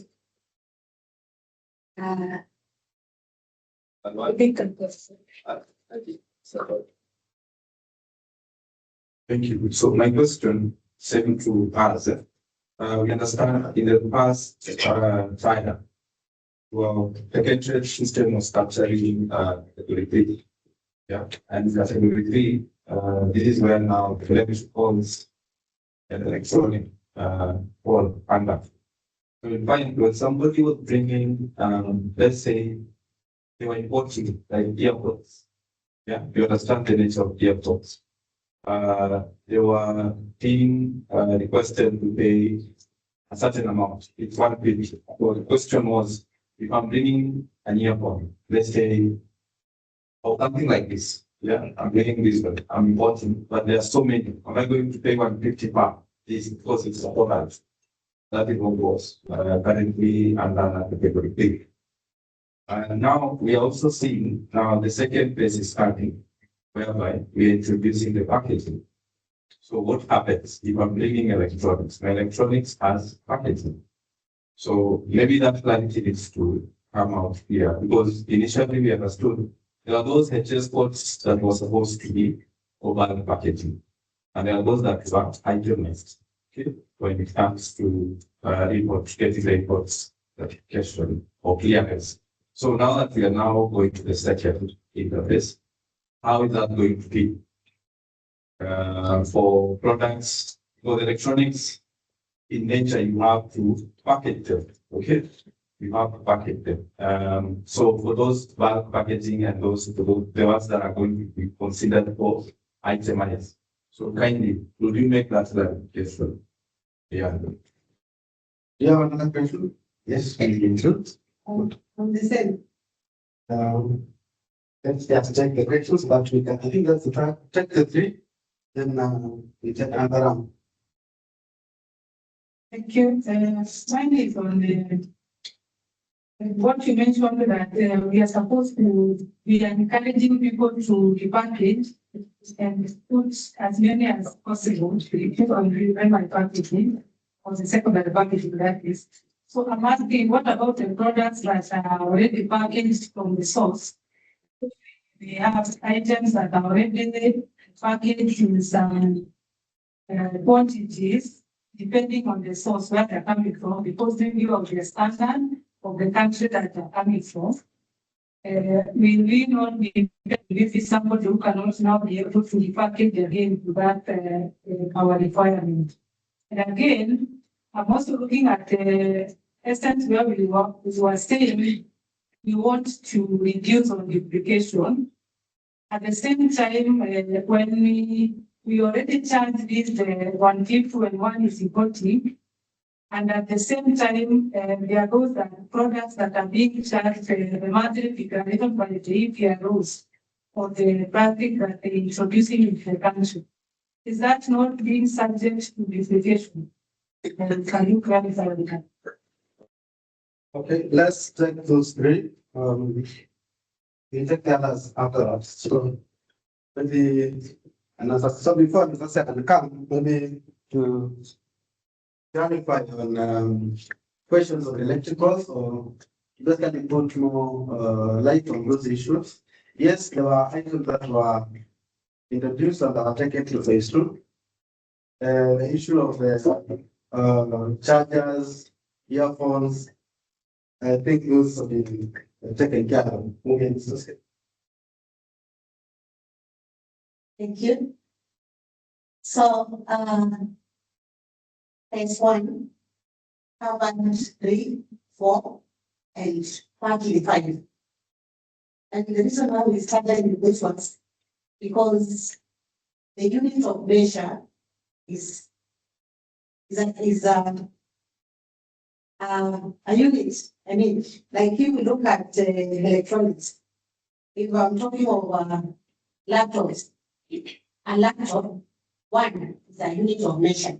And so when we talk of an item for that category, it's each like one laptop, 2, those are 2 items. It's not the line, it's not when you say laptop, you count like if you bring 1,000, like you count that as one item. No. It is the number of laptops, like 100 laptops, those are 100 items. And the same for 4 and the number 5, we are only focused on tires. They are tires. And maybe a puncture. And these are puncture that are not metallic or they are not wooden. 100% metallic is not covered by this law. 100% wooden is not covered by this law. Why? You cannot find them in the environment, so they're not the problem. There's already a system of recovering such from the environment. There's already an established system of collecting metallic items or even wooden items. So for these 3 categories, items that have been onboarded in phase 1 and that were being considered in terms of units, they are going to move into phase 1 at clearance in the same way. So if I'm bringing a laptop, I'm not going to be charged for the packaging. I'll be charged for the laptop as an item. 1 laptop, 150, 2, and 150, the other. Like that. The same with all the items that fall in category 3, 4, and partly 5. There are items that are in category 3, or they are products in category 3, but they have low monetary value. So for the purpose of business or in the interest of you can hold economic questions. viability, such have been reconfigured. And that's why maybe you realize some interest spots that have been marked were removed, because it was found that it was not feasible for them to be charged on unit basis. And so they were configured for phase 2 on bulk packaging. An item like what John was showing. An item like the cables, these cables, is it charger cables? An item like the chargers, those small electronics or items of low monetary value, they will be considered in terms of bulk packaging. In category 3, all spare parts. So these spare parts will be reconfigured to accommodate packaging, bulk packaging. Is this clear up to that point so that I can proceed? So if I'm bringing a laptop and it is packaged, I will be charged for the laptop. Then from there, job there who sits in the collective extended producer responsibility scheme for electronics will not take care of the laptop and the packaging at both at consumer, because when I buy things, I'm not used to the packaging, and even at end of life. Is that clear? Just in case I buy this laptop, instead of putting them in a packet, I put them using one box. So you are going to charge this one pieces of yes, not the box. What's the box? I want to make a distinction. These items, the ones in green, are already live, and we have been implementing them on basis of units. Like if I bring 100 units, I pay 150 times 100. So there will not be at any point be considered as one packaging. That is a closed issue. They are being considered as units. So the number of units of laptops that you brought times 150. This packaging is coming for phase 1, for category 1 and 2. The category of packaging for hazardous and the category for hazardous products packaging. And partly small or items of low value in category 3, 4, and 5. So spare parts are not going to be considered as each spare 150. No, it is the bulk part. Like you bring a carton of bearings. I'm not going to be charged per bearing. I'm going to be charged on the bulk part. If I bring small electronics, like the chargers, the earphones, I'll be charged on the bulk part. Then on the, so there's no double packaging, and so there's no double charging, because you are either being charged on the bulk packaging or on units, but not both. Is it clear? Yeah. So, like, you're not bringing an item that is packaged and be charged for both, for the packaging as well as the item. No. So from this sensitization, let us understand that this charging is once. For those bringing distinct units, like a car, it's 150. For those bringing a small or items or products of low monetary value, it's on the bulk packaging. And I think we just need to understand that. You have included also laptops on this. So this you don't transmit them. It's a good point. It's okay. It is the law how it is drafted. So let's comply. It's very important. So I would like us to post the I don't know whether I've responded to the concerns. the concerns being addressed. No. It's not addressed. They have been addressed. So much.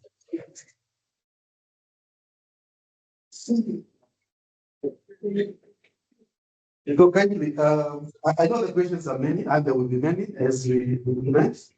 So let's comply, transfer to the asking. And by the way, category 1 and 2, these two, since the law has been, we started implementing them on from October last year, we have clients who have been complying without even being forced to comply.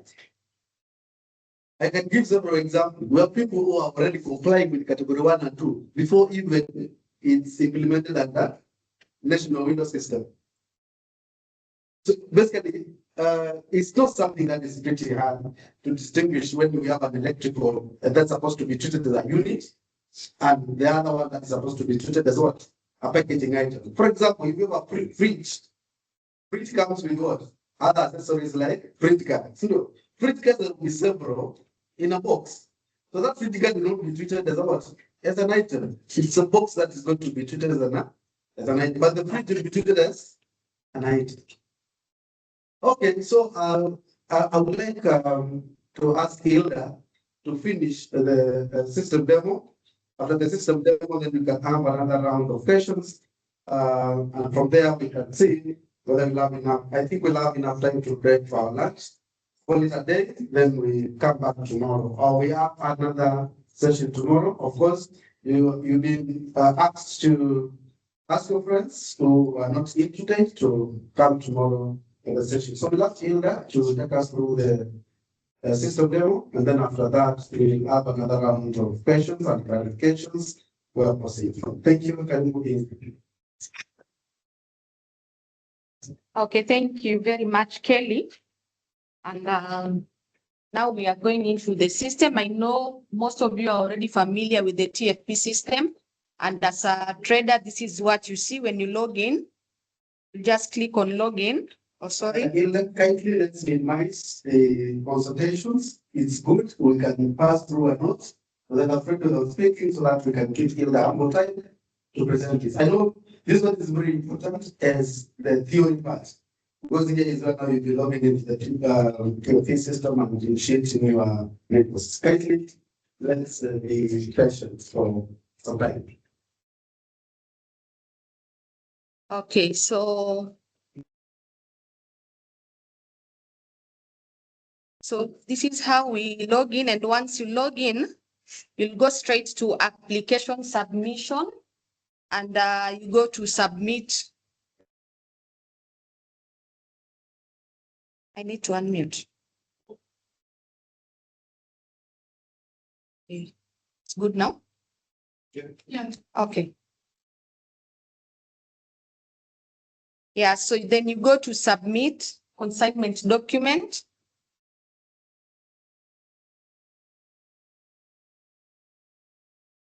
So over here, if you have an account under owner, it will show you your name.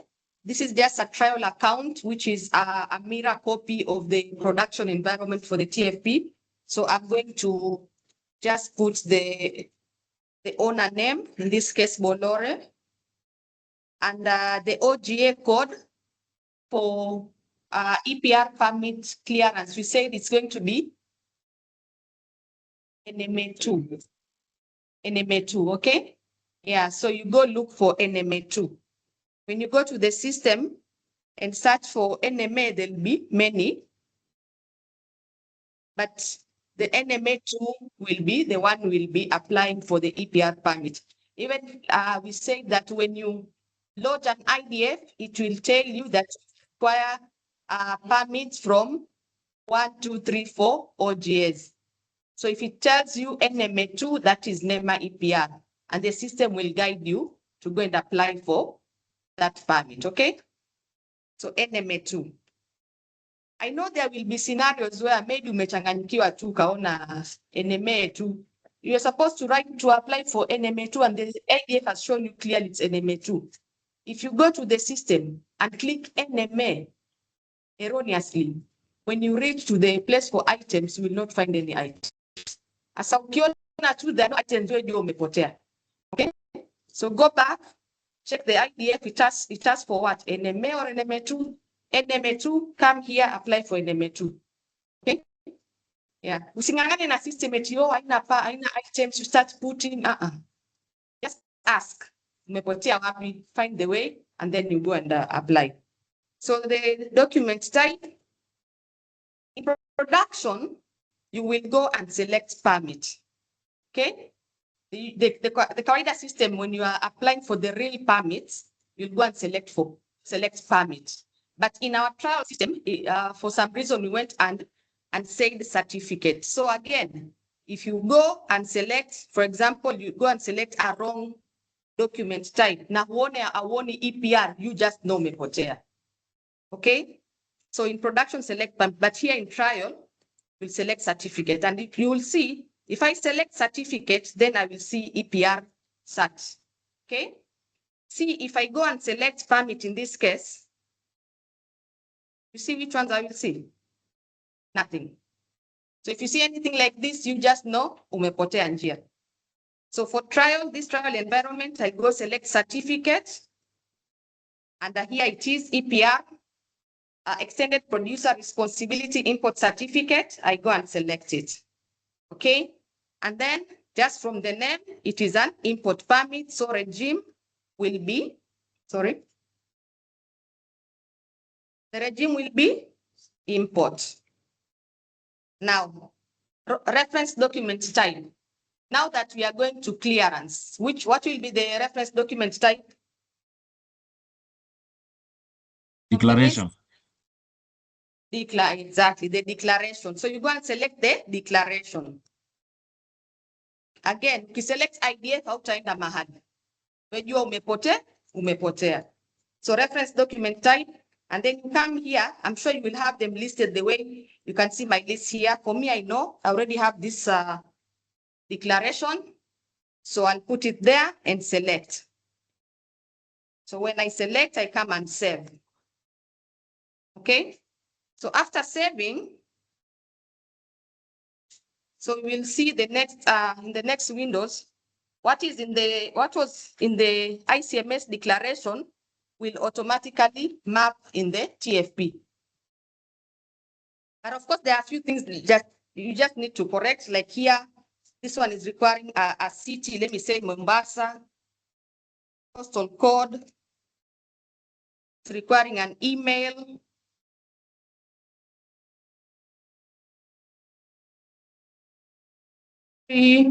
For the importer is Kenya. Sorry. I'll go back and start all over again. Country is Kenya. Telephone. Sector of activity, let me say trading, but you can select from these ones. Huh? Then we had said city, the importer city, let's say Mombasa. The postal code, let's say this one, and the email.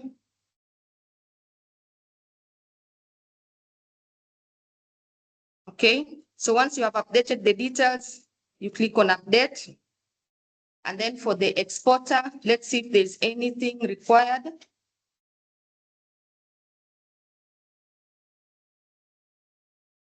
The country here, say it's coming from Afghanistan. I don't know the towns there. Let me just say this. And sector of activity for the exporter, let's say, is also in trade and update. So something else, when you go to the next tab, which is transport. Again, this information pulls from the declaration. As you can see, even the custom station and the freight station now, they're grayed out. You can't change. And all this information is there. Let's go to the invoice information. This one has already picked from the declaration. So we have all this. We'll just check if there's any mandatory data. I think we have everything. But in case you're working on it and there's anything you need to fill up, please do fill up. Then you go to items, and this is where the work is. From our declaration, we can see this one has 3 items, different HS codes. The first one is, the description is turbines. The second one, cold room of steel. And the third one, other woven fabrics of cotton. I don't know if this can be a real scenario, but we're just trying to do the tests to show you that the system is working as required. Okay. So let's just take a look inside. The first item, the description is turbines from United Arab Emirates. Number of packages, 100. Can you see from back there? Let me make it.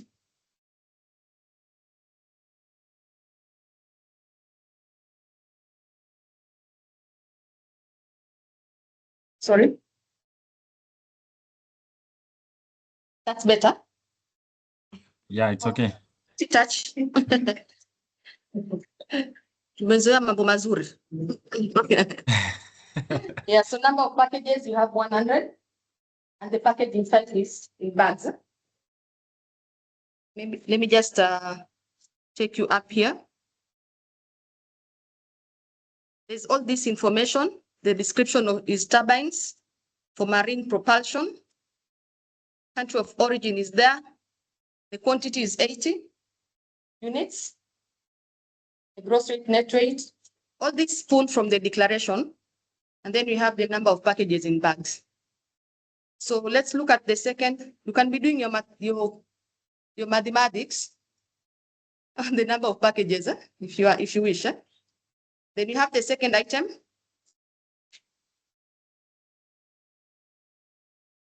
Cold room of steel.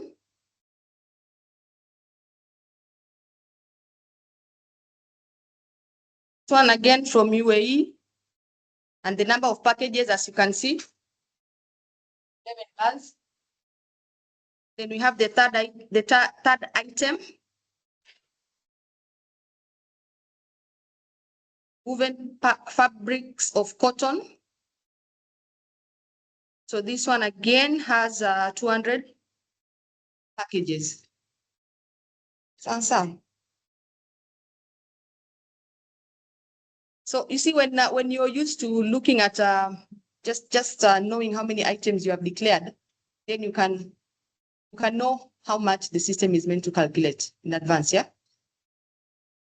Then when it comes to the documents to be attached, up to now, I think NEMA confirmed that the only required document is the commercial invoice.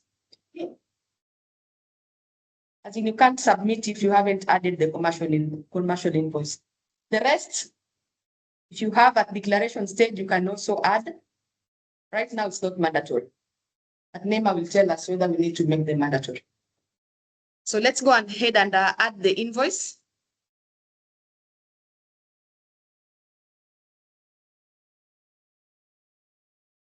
So now this is the trader applying, applying for the permit.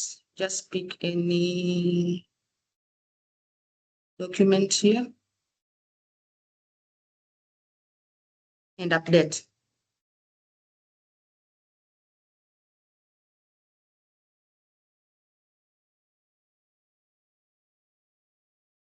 Okay, so the rest I said, if you have, you can attach. So we'll go to the next tab, terms and conditions. Here you're asked to add the purpose of import. You can select from the listed ones and save.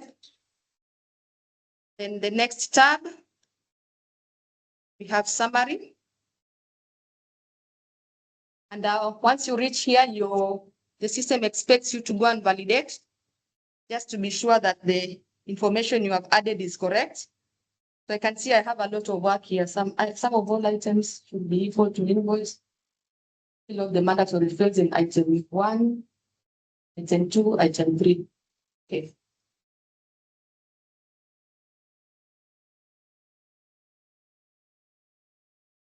Just a moment, let me just do this first.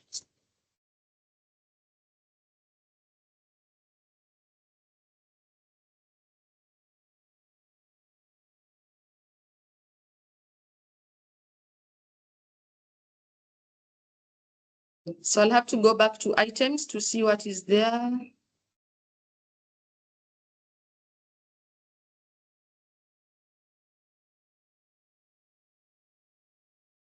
Invoice amount 9.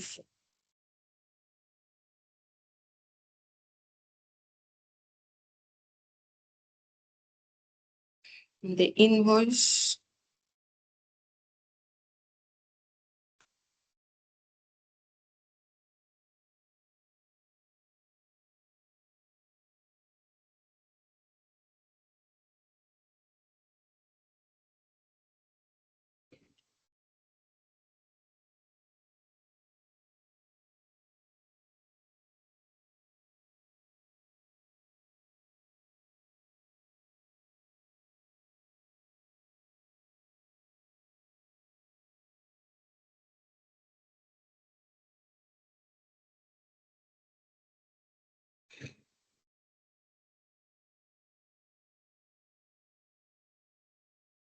$7,650.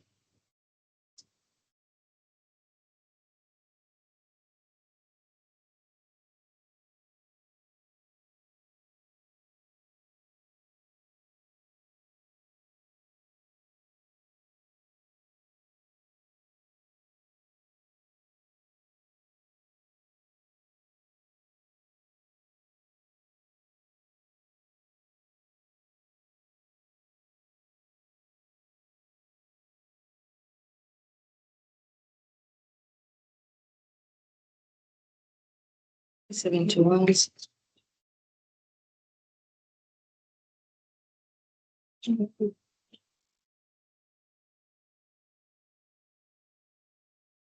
Eight zero two.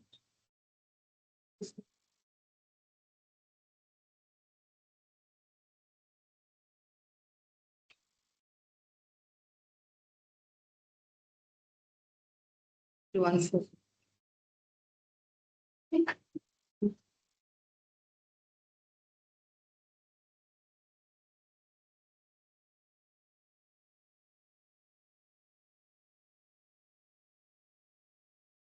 Even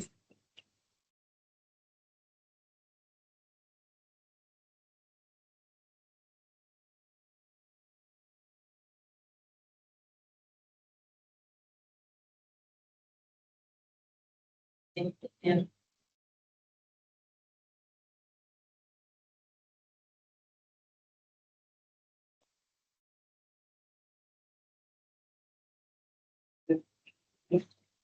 And 371.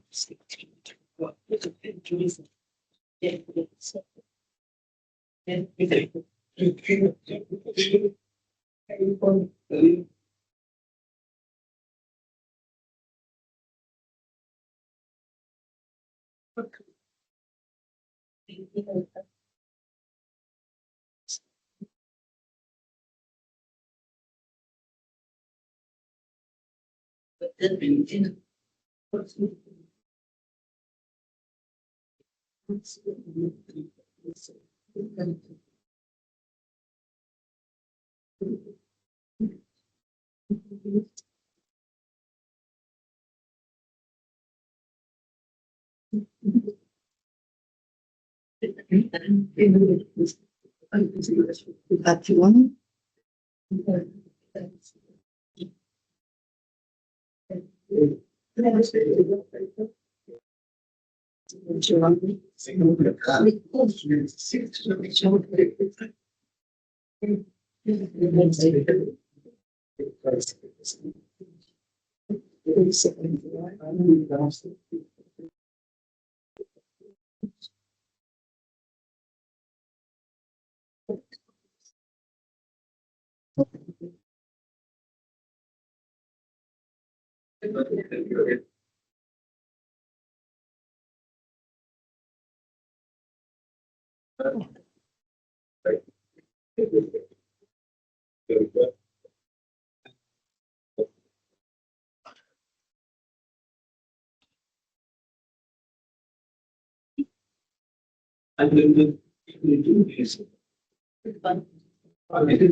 So just a moment, we are just getting these item values to correspond to the total invoice amount.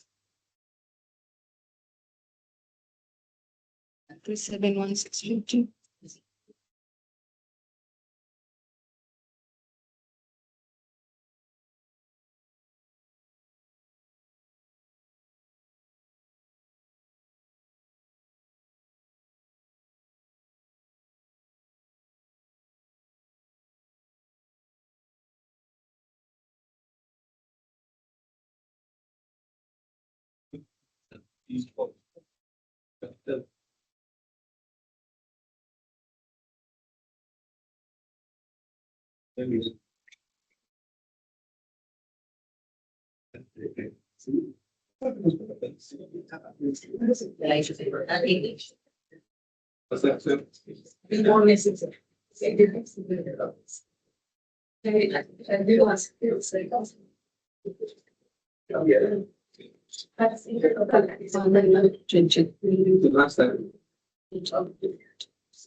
Na kwaje?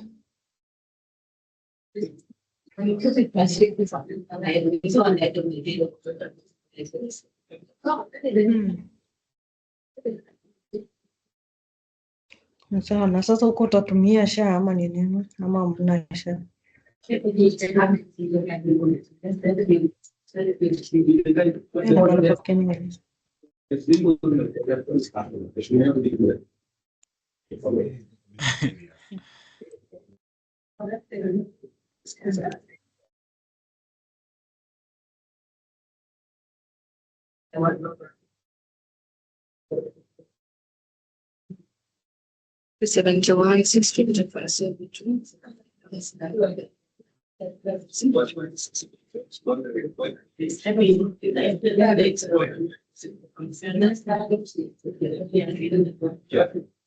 Let's try again. Ni mtu unamjua? Yeah, hata unaweza msort baadaye. Okay, let's proceed to fill up the items. Mwambie tu aende alafu ama atakurudia baadaye. Ndio. Alafu umesikia sasa msemo kwa lele dengara. Nini yako anapiga kelele? With the system demo. So we have like 26 minutes remaining in between this session, Q&A and our lunch. So if you are aware, we have now 26 minutes. Yeah, sure. Thank you. Thank you. Very good. Yeah, so we just want to be sure we don't get the errors that are getting. Napeleka mtoto Uganda. So just hold on, we keep checking all the items to ensure everything is okay. Uganda. You also make sure that you're noting down your questions precisely so that immediately after this presentation, you can have those questions. Alikuwa ananiambia ati mambo ya kuina kuja huko na mijioni na sala. Alikuwa ananiuliza uko na nani? Nikamwambia uko peke yako.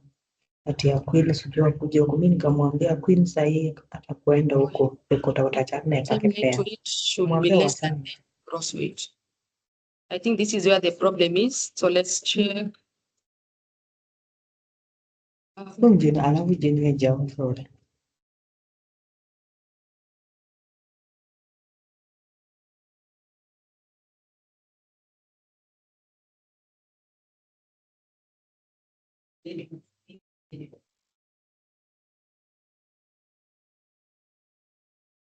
So now we only have one error instead of 4. So we'll just go and see how to solve this. Sum of all items invoice amount should be equal to invoice amount in the respective invoice.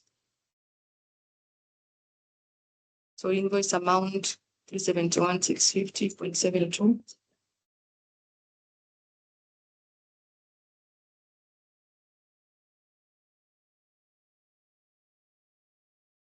Hii imekataa. Nani wa clearing aje asaidie hapa?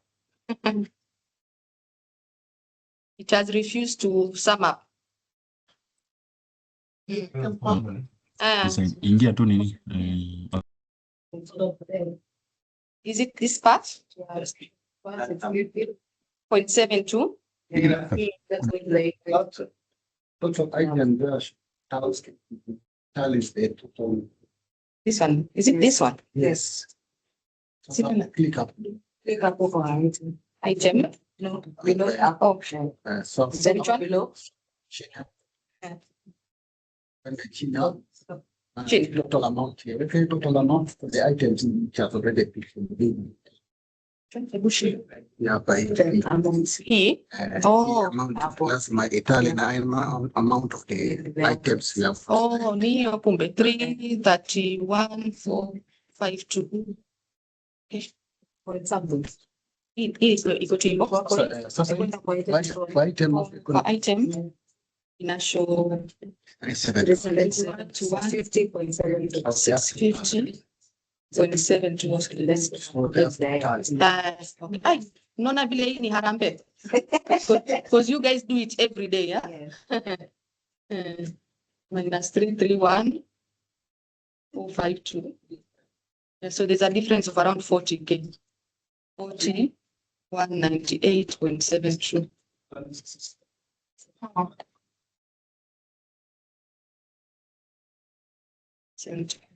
So take home 23. 884.72 minus 198.72.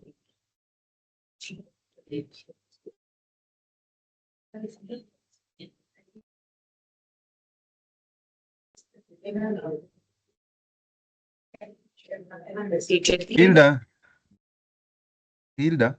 686. I hope right now it's valid.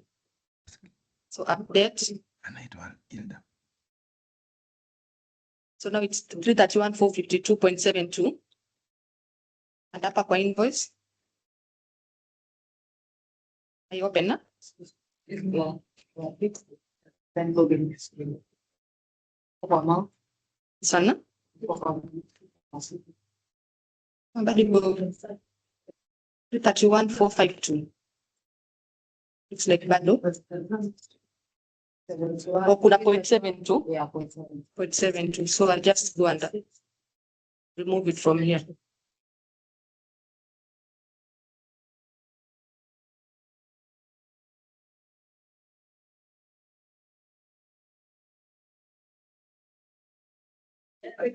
I think now it's okay. 331,452 for the items and the invoice. This one, 331,452. So let's go and validate. Oh, imefubali. Thank you. Thank you, guys. You see how we appreciate you, yeah? Yeah, so now everything is okay. And when you click on validate, now the system auto calculates the amount that you're supposed to pay. Here it's saying 43,650. Again, if you don't know how this one came up, just go to items, then look at the number of packages. Like in item 1, we had 100. In item 2, we had how many?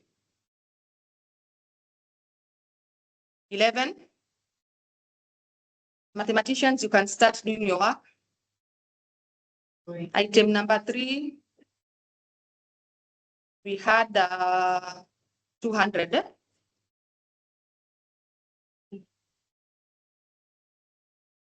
So you can do the math to see if you are okay.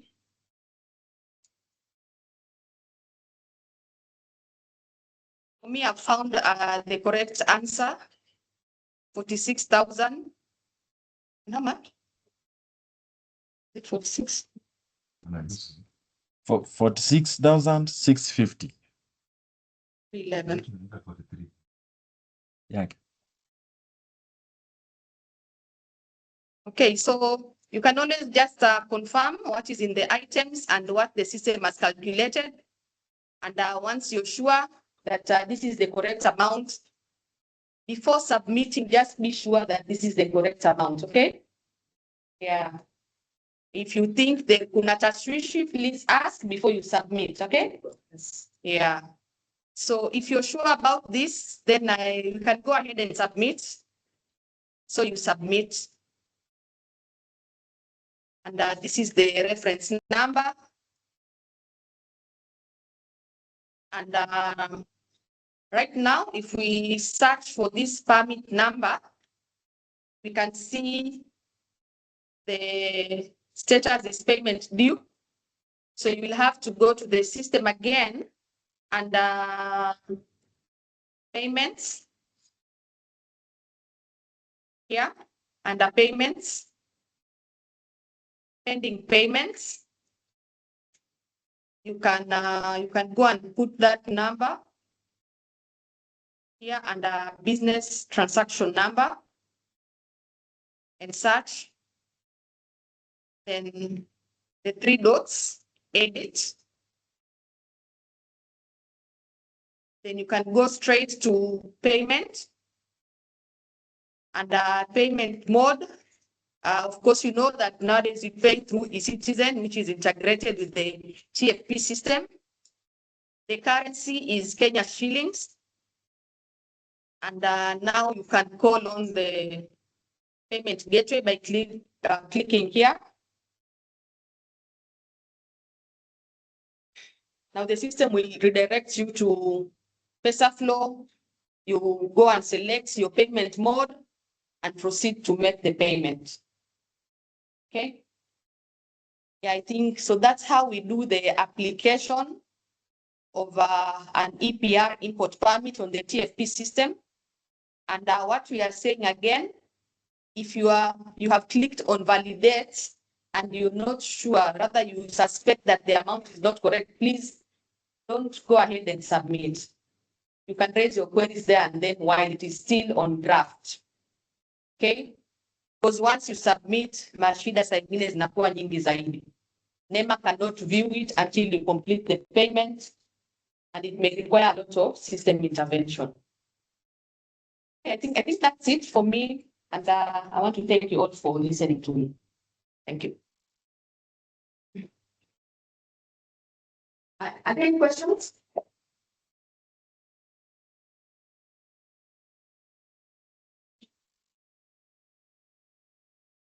Yeah. So the point that the system is able to differentiate between package item. Is it manually or the usually almost that both despite how the bill sent was very it's still a yes. So the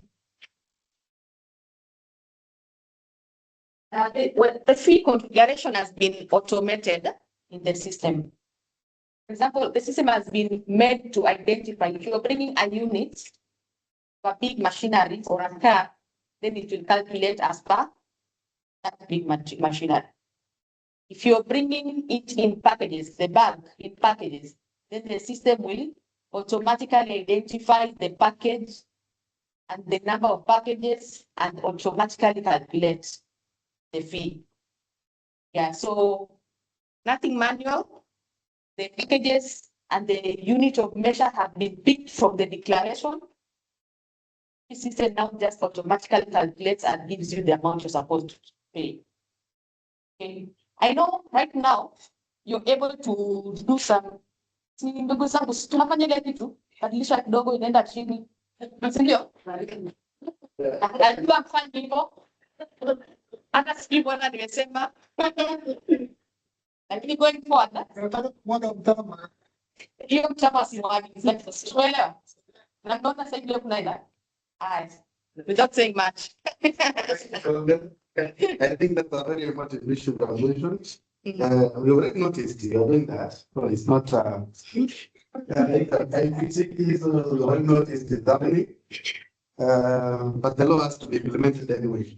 So we're going to take questions now, all of them from here. So yes, like 3 or 5 questions. After answering those, we get another round. We have our lunch coming in like 14 minutes. Good afternoon. Afternoon. With the previous NEMA permits, with the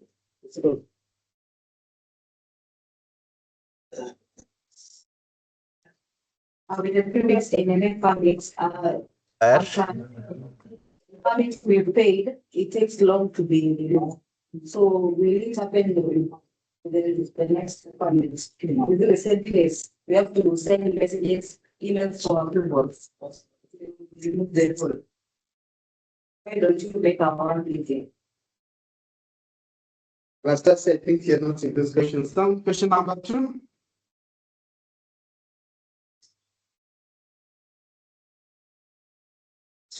I'm not saying from the administration. The practice is pulled from ICMA. So how do you communicate that whatever the agents for SMS and the number of projects that the agent can ICMA is actually a correction of packaging. For example, it's laptops. The agents are declared is brought 43 cartons of laptops, but in real sense, it's 10 cartons. It's 10 laptops per carton and then 43 cartons. So on ICMS, we don't charge the many taxes according to the number of cartons. So we want to stop concerning on how many packages they brought. For us, it's 430 laptops, the taxes are paid. But they brought 430 laptops and they declared 83 packages. So if you send the schooling directly from ICMS, 43 packages, from the demonstrator legally, whatever we charge, we need a 43 package. So how does NEMA now come in and validate that actually 430 packages in this consignment if there's no space for editing or anything? And then the other question, just to mirror what she said, it's kind of a lot of issue when it comes to the polls. So we really want to know now in the growth phase 2, if we also release or our officers now will also be required to do the manual release of flagging of the polls. Because it's a lot of concession time, yes. So we really should that will get us. In February, question number maybe why just to tell you why about these data agencies because we check for the I don't know if this maybe these communications are escalated on the higher level because for us, yes, we have to communicate them, but I think they always have their way to require. What we have the supply chain of the book as very well problems. And for us, going back to learn with the hospital, especially as sounds situation. Sometimes thinking about some issues. As we have done previously, this has also happened with the sub-transition from our partner countries, South Carolina and the United States, so they have to stop as they observe what's the for them. Maybe you can try and clarify what's it.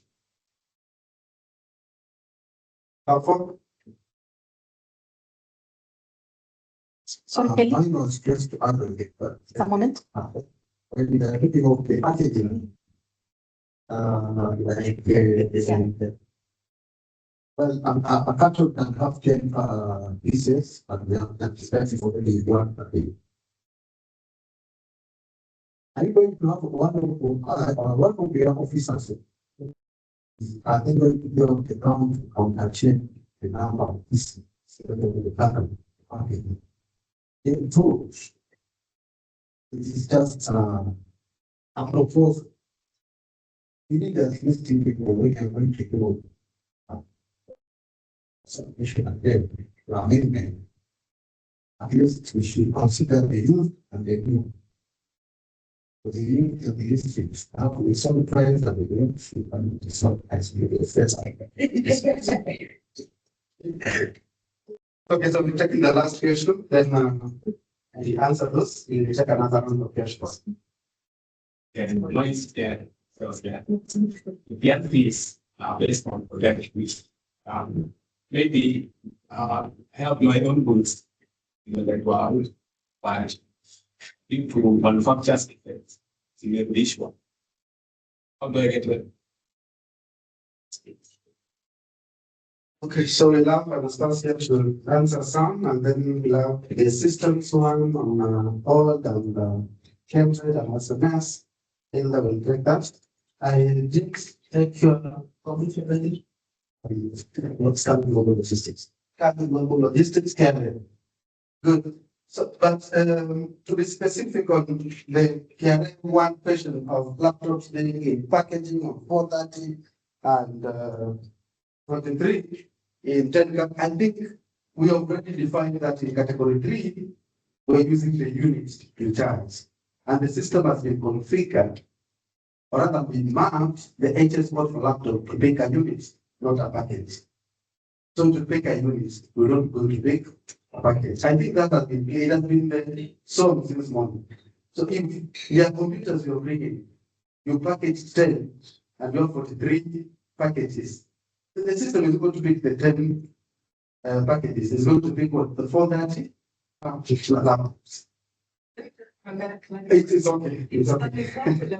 But the issue I'm trying to point out is, if the system is picking for the ICMS declaration, what if the number of packages had been under declared by ICMS? How does NEMA now validate that these packages are actually not what's starting?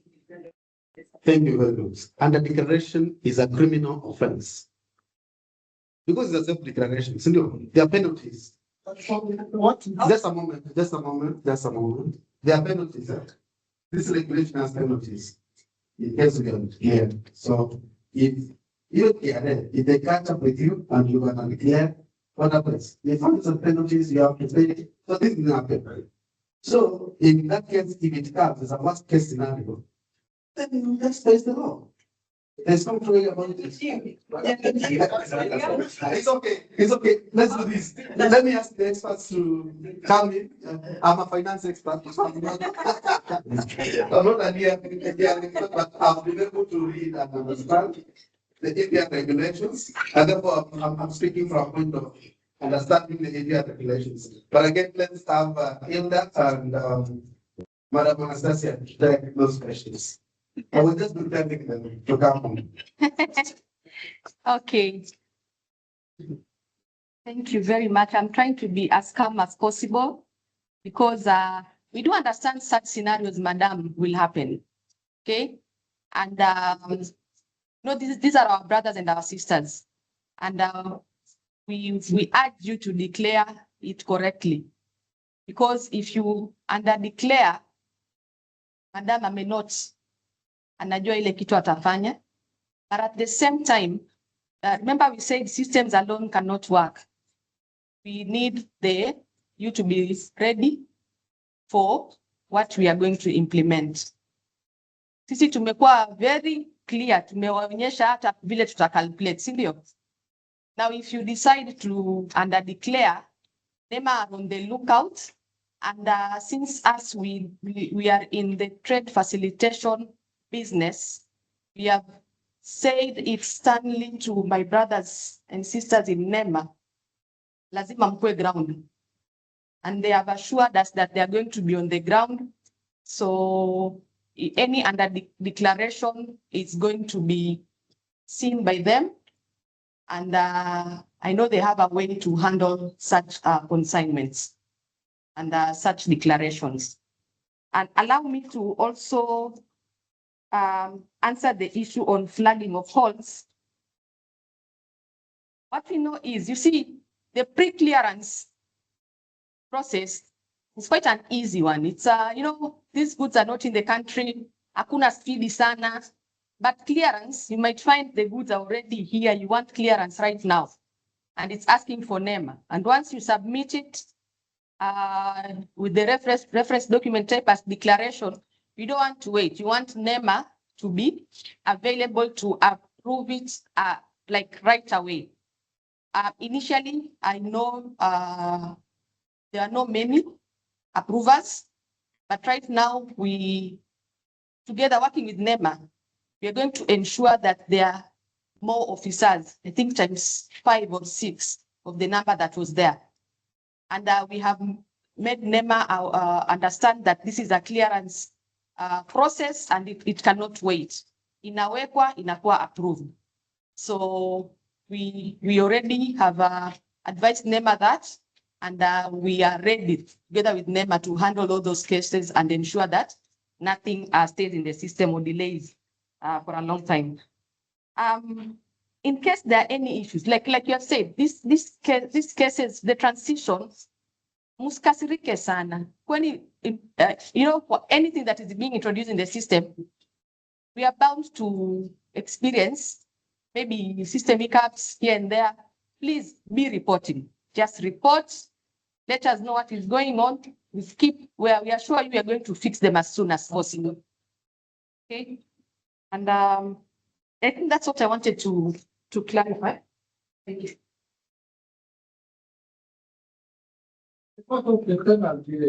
Finance. Thank you.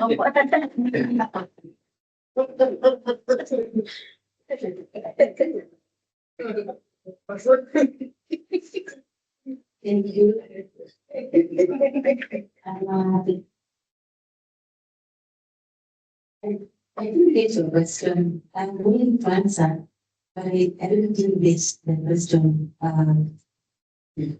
The gentleman next to Gary. Yeah.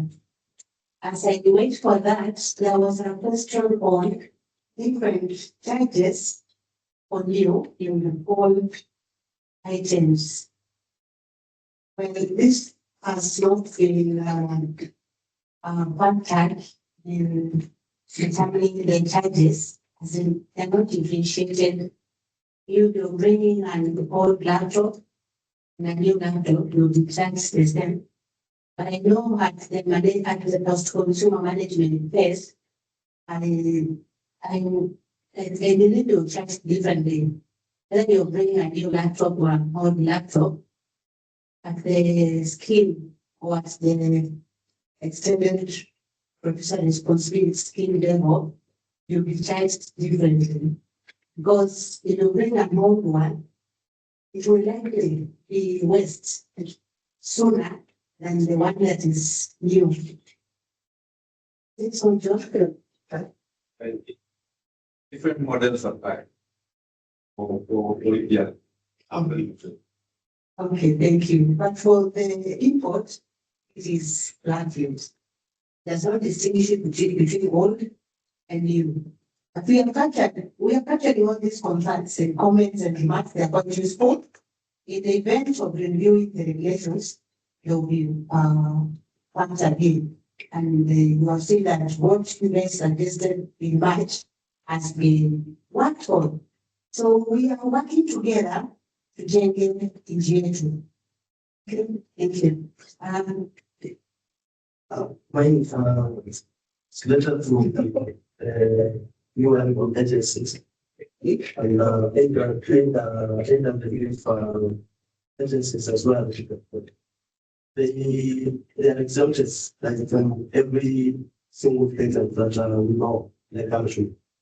From taxes to the smallest children that we country. Now for this case of all the parking, how are they exempted? Or if they are not exempted, as the discussion will be done on a top level, because for them, like even they tend to have a government to government discussion, or maybe at high level discussions with the embassy.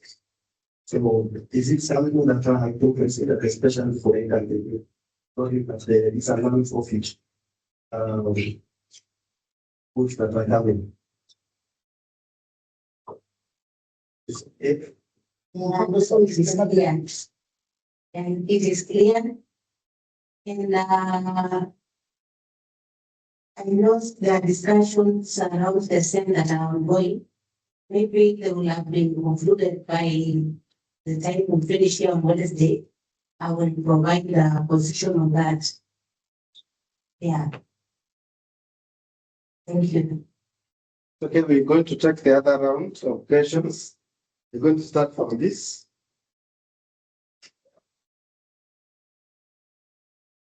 So, then question from this one. And one for you. Okay. Hello, Sky. So, Thank you. So, you mentioned the institution that the monies are collected. Situation fund. So, the exception fund is how does that work? Another question? I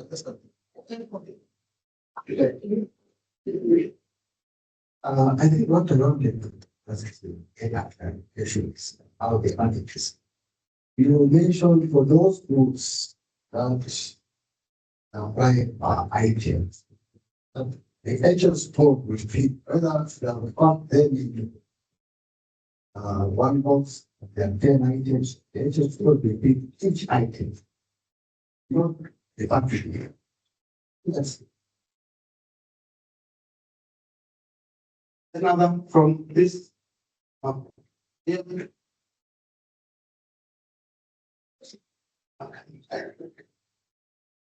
Okay, so first to the additional trade, maybe she had mentioned that the process is not expected to take long.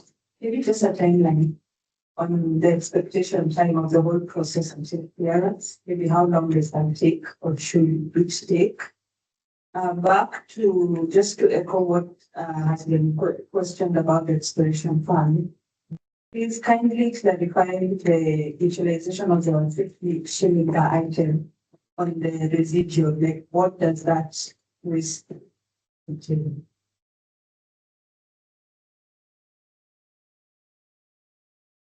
Mine is also to the system. Mentioned the last panel. It's a very functionality that we did as with the heroes to be like status of the applications. Did you get the question? Yeah, with this. Thank you. I'm assuming, I just want to put out one step, one bit. Assuming I'm importing sugar, and it's not having any packaging. It just ships directly. It's having direct contact with the network. So how would that look like? I'm importing sugar, so I decided not to have this. Yeah, part of the way it is. So, intention, I have no packaging. That's the gadget, but I'm importing. I'm exempted. Come again? Assuming I'm importing sugar and I'm not having package for that particular sugar. I'm just giving an example. The way you might normally transport sand In bulk. in bulk. So how would that look? Because for this particular system we are looking at is the packaging. That is why I'm charging. I'm being charged the 1 2. And then it is the packaging also. Could we clarify what type of packaging are we talking about? If it's carton, if it's plastic. So there is type of packaging that is not really a problem to the environment, but I'm using that packaging in my products into the country. So in that instance, what is it for me? Am I still being subjected to pay the import? Yes. Yeah.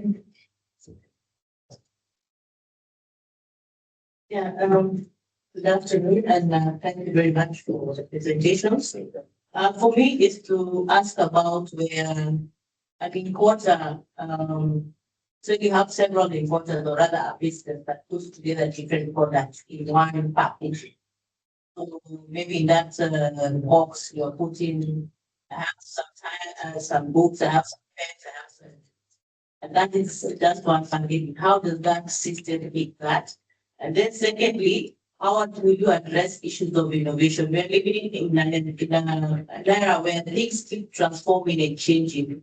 And probably if you could be buying something like that, maybe the models that you've captured of the system have changed.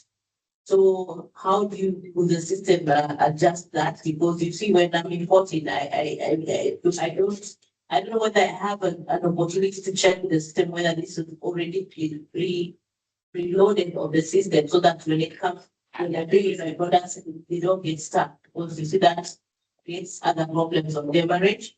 And then I've seen the system is relying a lot on HS codes for products. HS codes is a whole book.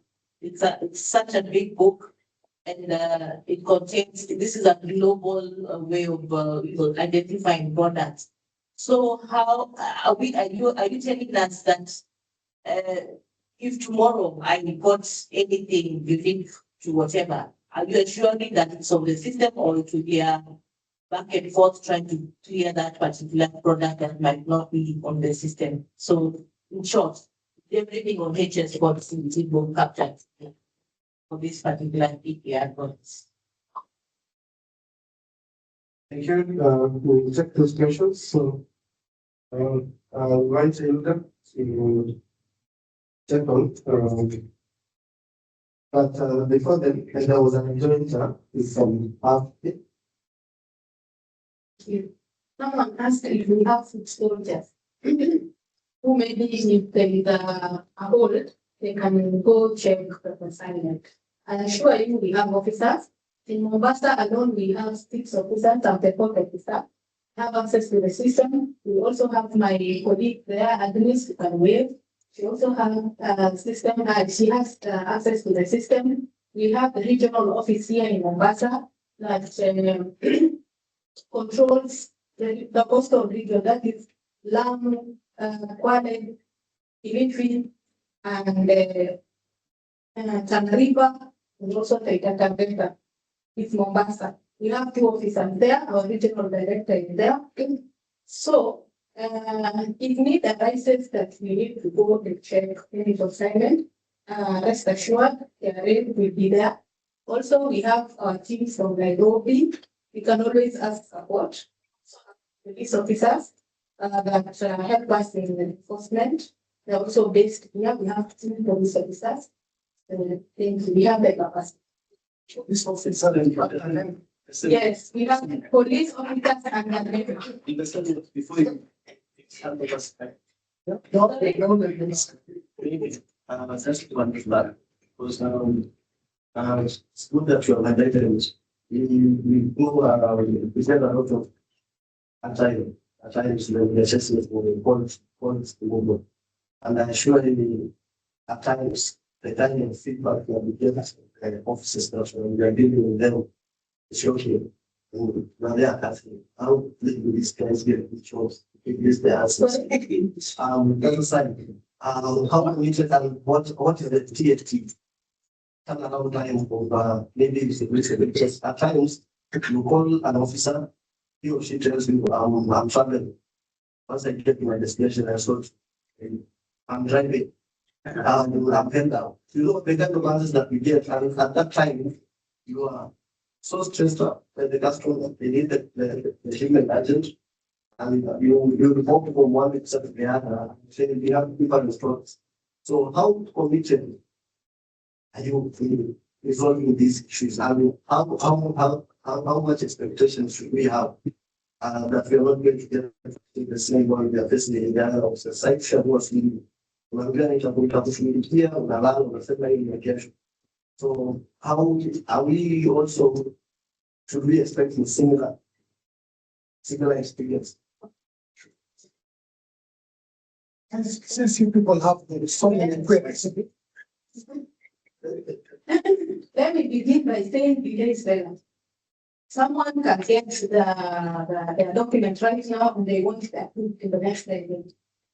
So I assure you that you don't need to know anyone in NEMA, you don't need all the key officer, because I've seen situations where a client has gotten my number and they have texted me the reference number. And when I check from the system, it is already approved. So I just reply and say, we have seen some situations where there are holes because of maybe someone might maybe you have your own resource, maybe even declared something. Yeah. An officer from Nairobi, Anastasia's office, observed this and put hold. So I have to respect that officer for them to establish the reason why the hold. Yeah, I have to react to her and ask, I've seen this, why did the hold there, for example. Then she will clear and tell me, this and this happened and we have cleared, so we'll be clearing. So your expectation should be like any other PGS.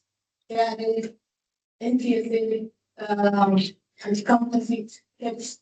So, for your own mental health, switch it up. Don't call me back. You know, I'm doing my so time limit. Once your idea comes, you give yourself 48 hours. Yes, Thank you.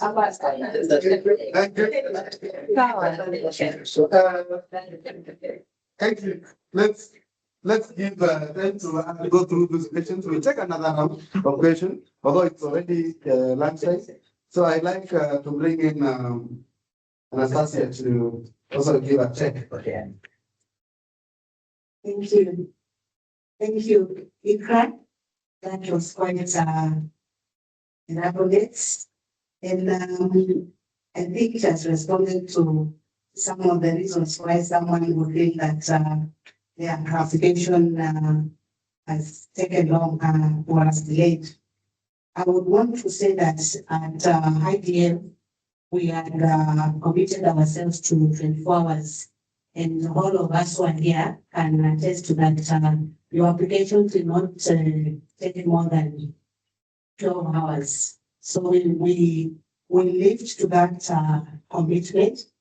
And now that we're moving at clearance, we are well informed that it's a highly time-sensitive phase of the import process. And that is why we clarified that we have a plan of increasing the approvers, building the capacity. So for that, at clearance, we give 2 hours commitment. So if you make your application, you don't need to call. In 2 hours, you will have that is the maximum. So you could get your approval within from 1 minute up to 2 hours. One time someone came to the office and they said that, oh, we have been told by the supermarkets to collect our products because we have not complied. Then I just said, give me the acknowledgement letter that you got from the system. And when I checked the acknowledgement letter that said in 21 days, your certificate will be ready, the certificate was ready in 2 days. So the client said, but you said 21 days. I asked her, now we did administer to process in less than 21 days. So sometimes before you call, just check from the system. As she has said, you call for an approval of what has already been dealt with. In terms of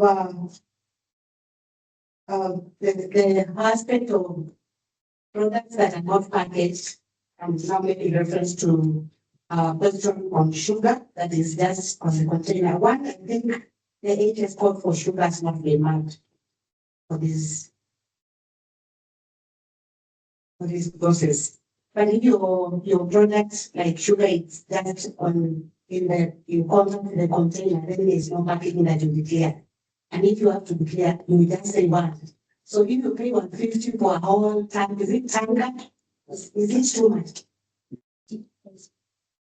For those who bring, is it clinker or something for the 7 processes? You just declare one because it's just one time. Is 1 inch too much for the environment or what? It's even unfair. Karibu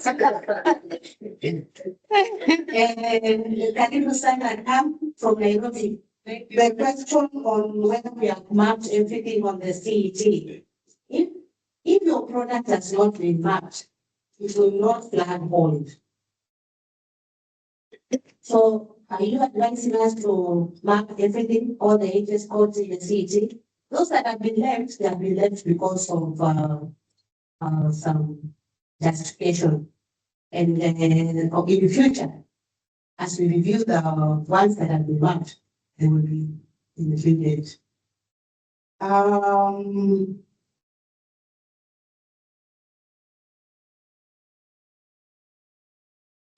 think And especially I asked about when people consolidate goods in one package. okay. Thank you. Madam Linda will respond to that. Yeah, so let me bring Madam Linda to respond to the pending concerns. Thank you. Okay. Yeah, so I'll try and answer the ones which Madam Anastasia hasn't touched on. I know there's one participant, I think yourself, you talked about PROs, if there's a platform for PROs, check whether the importer's consignments, just to track the importer's consignments. Well, the system is available currently. It's available for importers, exporters, and clearing agents. Are you one of them? Unless you're one, then you will be able to track those consignments. If you are the importer, then you have access to the system. Or if you are a clearing agent acting on behalf of the importer, then you can track. Then there was an issue on bulk. There was an issue of bulk. You know. Madam was selling from pay only 150 bulk, Kabisa. which is very unfair. You can give us 1,500 instead of 50 on a lighter note. Then someone had asked about packaging types. I think we showed you. I think Anastasia showed the categories 1 to 5 and the various packages. Yeah, I think if you need more information on packages, then we can give you. On consolidated consignments, now this depends on how you are going to declare them. Okay. So whichever way you will declare them in the ICMS, then you will go by that information as you do the EPR permit. Okay.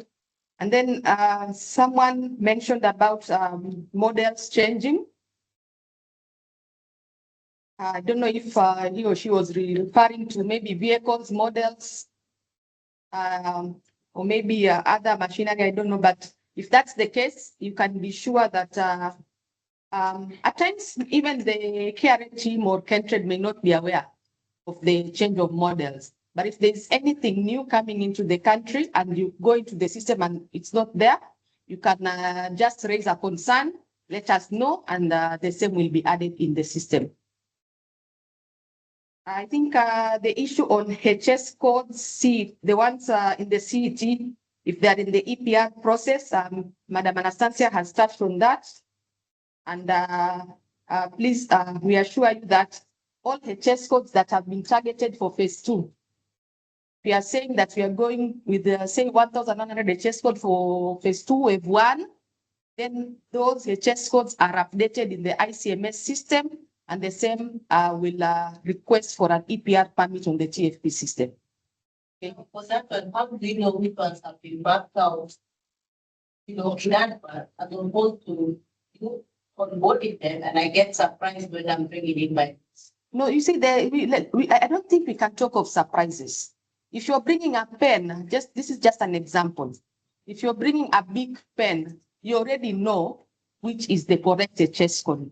So whether or not NEMA EPR regulates that, I think your onus is to ensure you have declared correctly, so that the system can do its thing. But again, I know NEMA will not be very stingy with that information. If indeed you need it, then they can provide. I am speaking from experience because I encountered an industry that actually had come in and had all their documents cleared and then even passed the EPR process. But when they got clear, they get it now plans, okay, rather, they were the ones who were asking them, how comes I won't see your EPR import clearance certificate? Meaning the product had not been marked out there system. So this person, alikuwa shapita ameenda lakini huko mbele mtu akarealize there's something, this person has not been shipped by the system. So they had to go back and now they start working in reverse. And you know now that becomes a bit of. Yeah, again, you see, even our sisters and brothers in KRA, it's not them who just wake up and decide where you didn't do EPR. No, they follow the system, what has been configured. And I'll give you an example. If EPR initially went live on 14th of March, for IDFs which were done on 13th, whether you left them in draft or whether you submitted them on 13th, they did not ask for an EPR permit. So later on, they will ask for an EPR permit, and we will have such scenarios and many more. So we have said that for such scenarios, we will handle them as we go on. Okay, and that example aside, there are also other scenarios, and my brothers and sisters with lab. At times, you just know this is a big pen.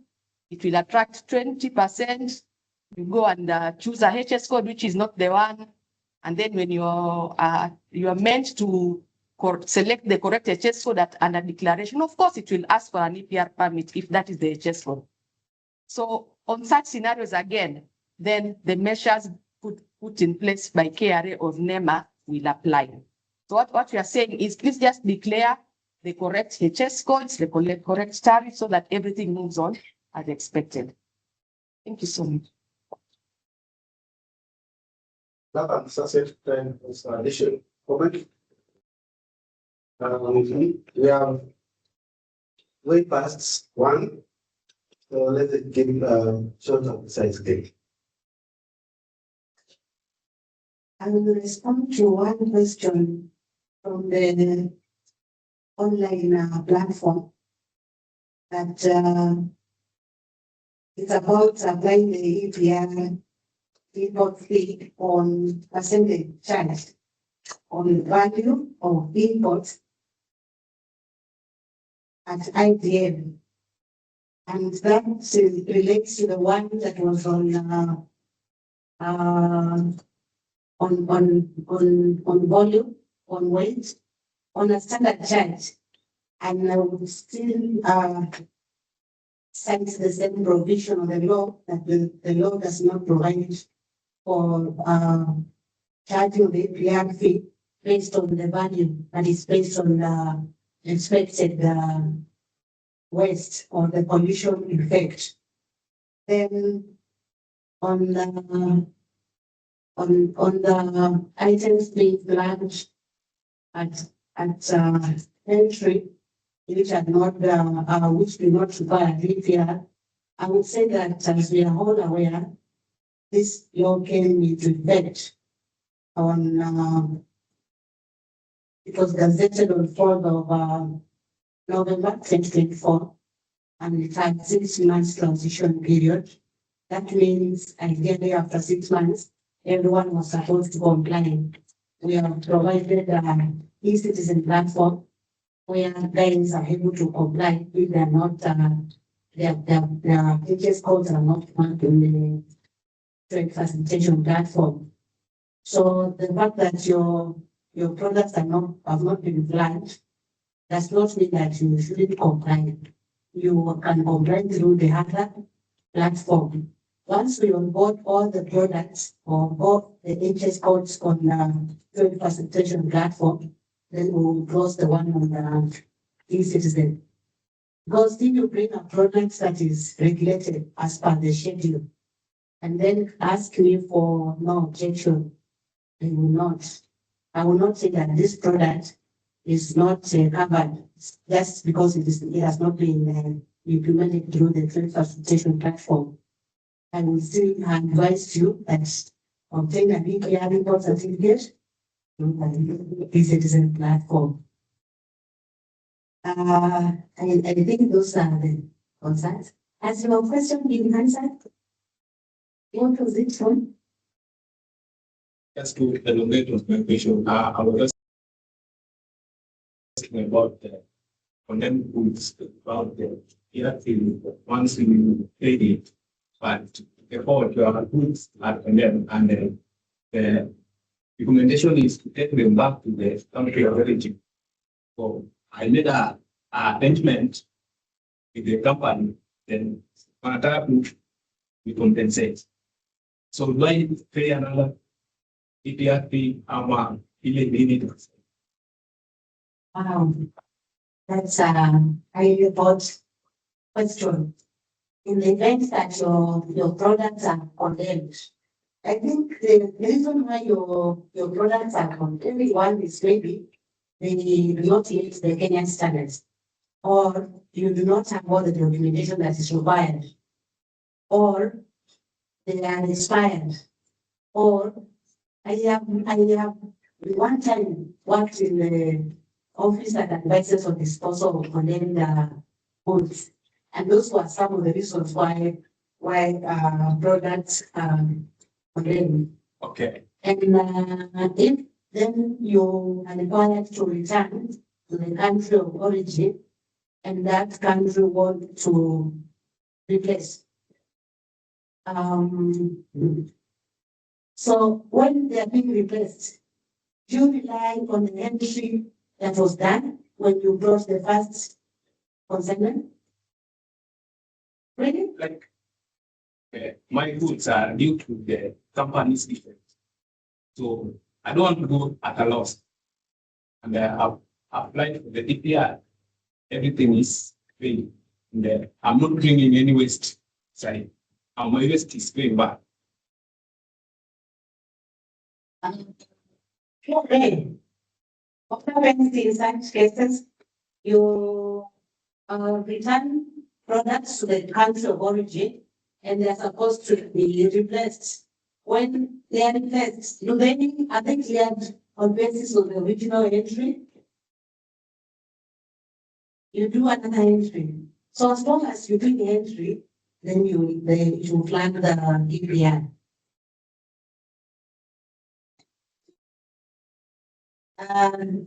Thank you. Someone wants to say something.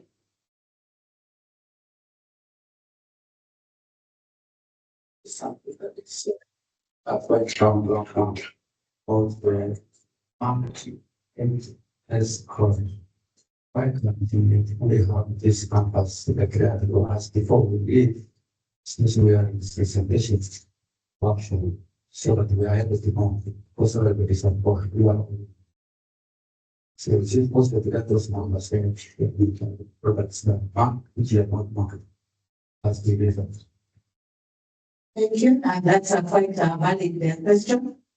I think that will be provided on our website, the HS codes for phase 1.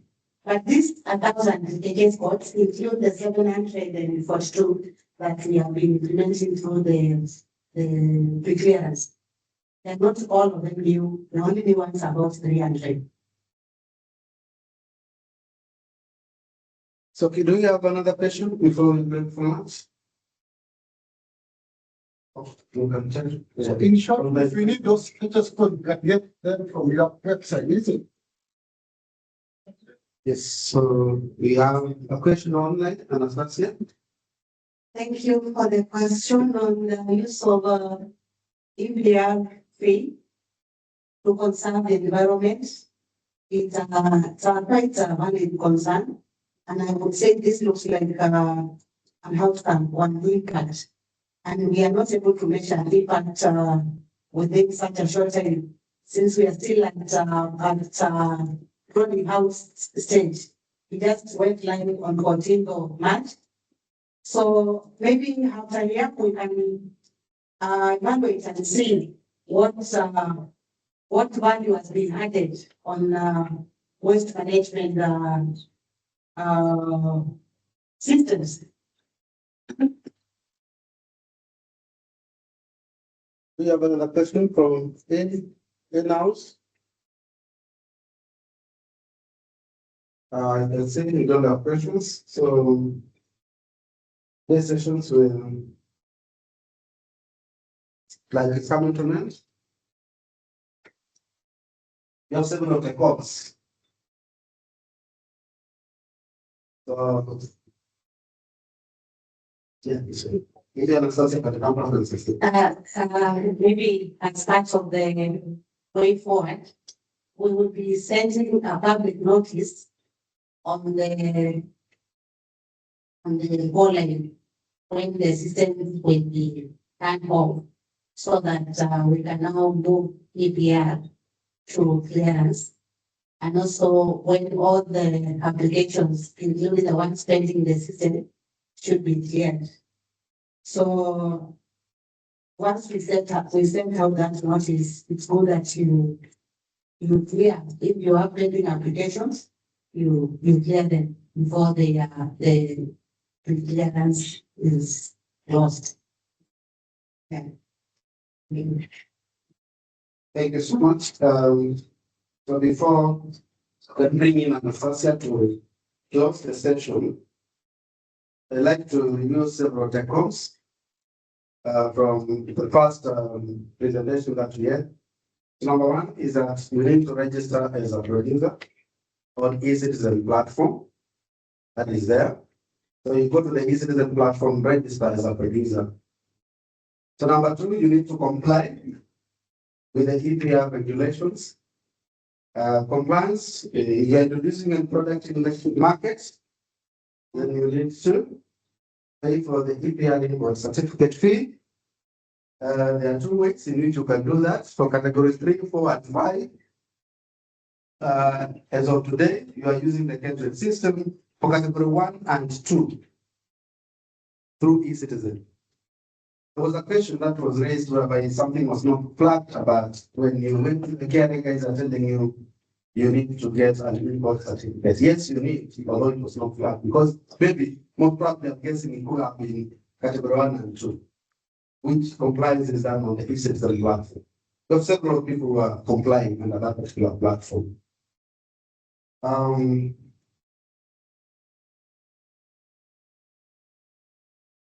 So as we move here, then we want to know that from 1st of August, then we have these are the precarious. The precarious is moving to precarious.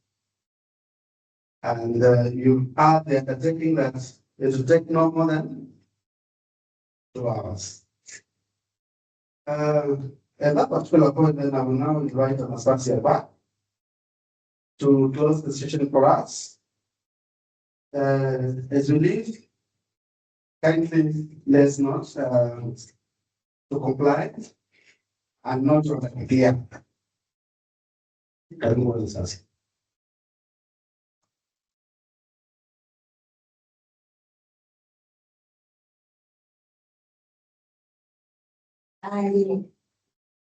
want to take this opportunity to appreciate all of us. So just before you can appreciate the rest, I want us to appreciate the presenters, both Anastasia and Hilda. So we are going to 5 factorials. So let's appreciate both of them. We'll give both of them like this. So let's start. 1, 2, 3, 4, 5. 1, 2, 3, 4. 1, 2, 3. 1, 2, 1. Then again. Thank you. Right. Thank you. I take this opportunity to appreciate small entities represented here and to appreciate Kindred and caring for the support they have afforded this system. And for us to achieve the right to a clean and healthy environment, we have to work, all of us. The government alone cannot achieve that. But when we work, all of us as Kenyans will be able to build our nation. We will be able to achieve sustainability.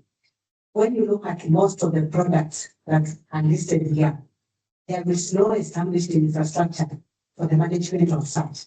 When you look at tires, we do not have established infrastructure for management of tires. When you look at plastic and others, even the ones that we have existing infrastructure, the infrastructure is not adequate, or they are not up to standard. So for us to get what you guys see when you go out there in Europe, out there in America, for us to be able to get such infrastructure, we have to go an extra mile.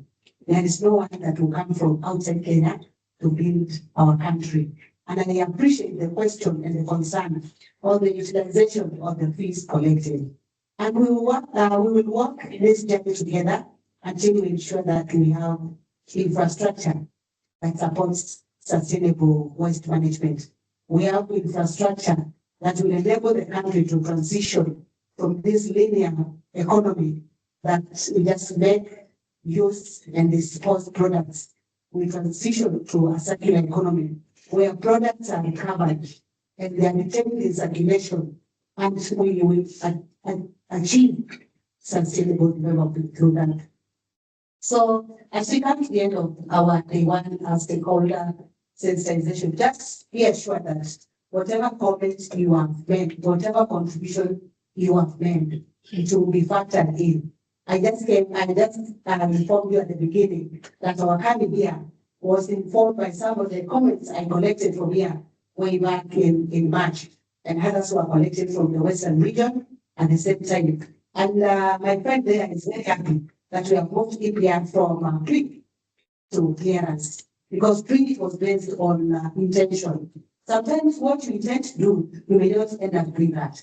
So for the purpose of ease of doing business, for the purpose of economic viability, we have moved this process to clearance.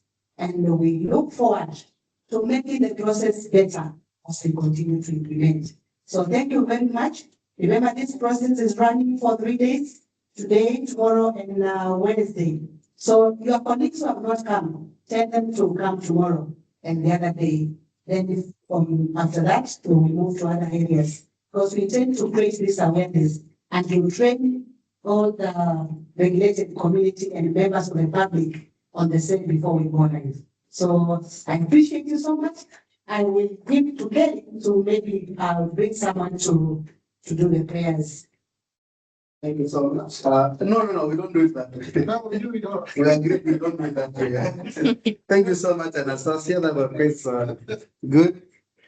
Welfare announcement is that we have our lunch ready. Just behind you, we took our tea. So immediately, if a lunch now, what stands between our lunch and you? Just a prayer. So we can have. Oh, yeah, sorry. I almost forgot that. So we need to take a group photo just immediately outside on the door. We'll have our logistics team on that ready. So we just do one group photo there, then proceed for lunch. So before we proceed, then we're going to have traders of the teachers of Seneve Max. Yeah, that's what I wanted to say. So before then, I'd like to have a volunteer from all of you to just say something. And then we have another one to pray for us. The country, EPR, everyone. So who is giving the final remarks? A volunteer. Oh. Prayer.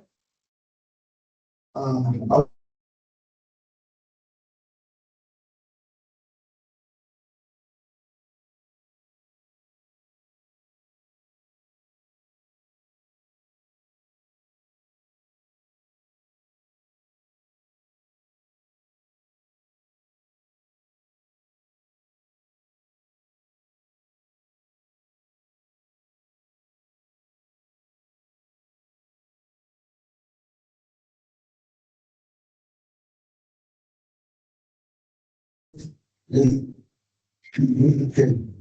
That's all. Thank you. We do the prayer, then we assemble outside for the group photo. I must say, Heaven, we thank you because of this opportunity. We thank you for taking the good time. I can have here all the organizations which are separate here with pay for them with training for wisdom so that they can be able to develop this country. Everything that they want to do, even in the course of the week, give us the right ideas so that we can be able to develop this country. With this, just this aspect. Thank you so much. So can I have the floor for a second? Then we'll proceed to that. Everyone has a field card. Thank you.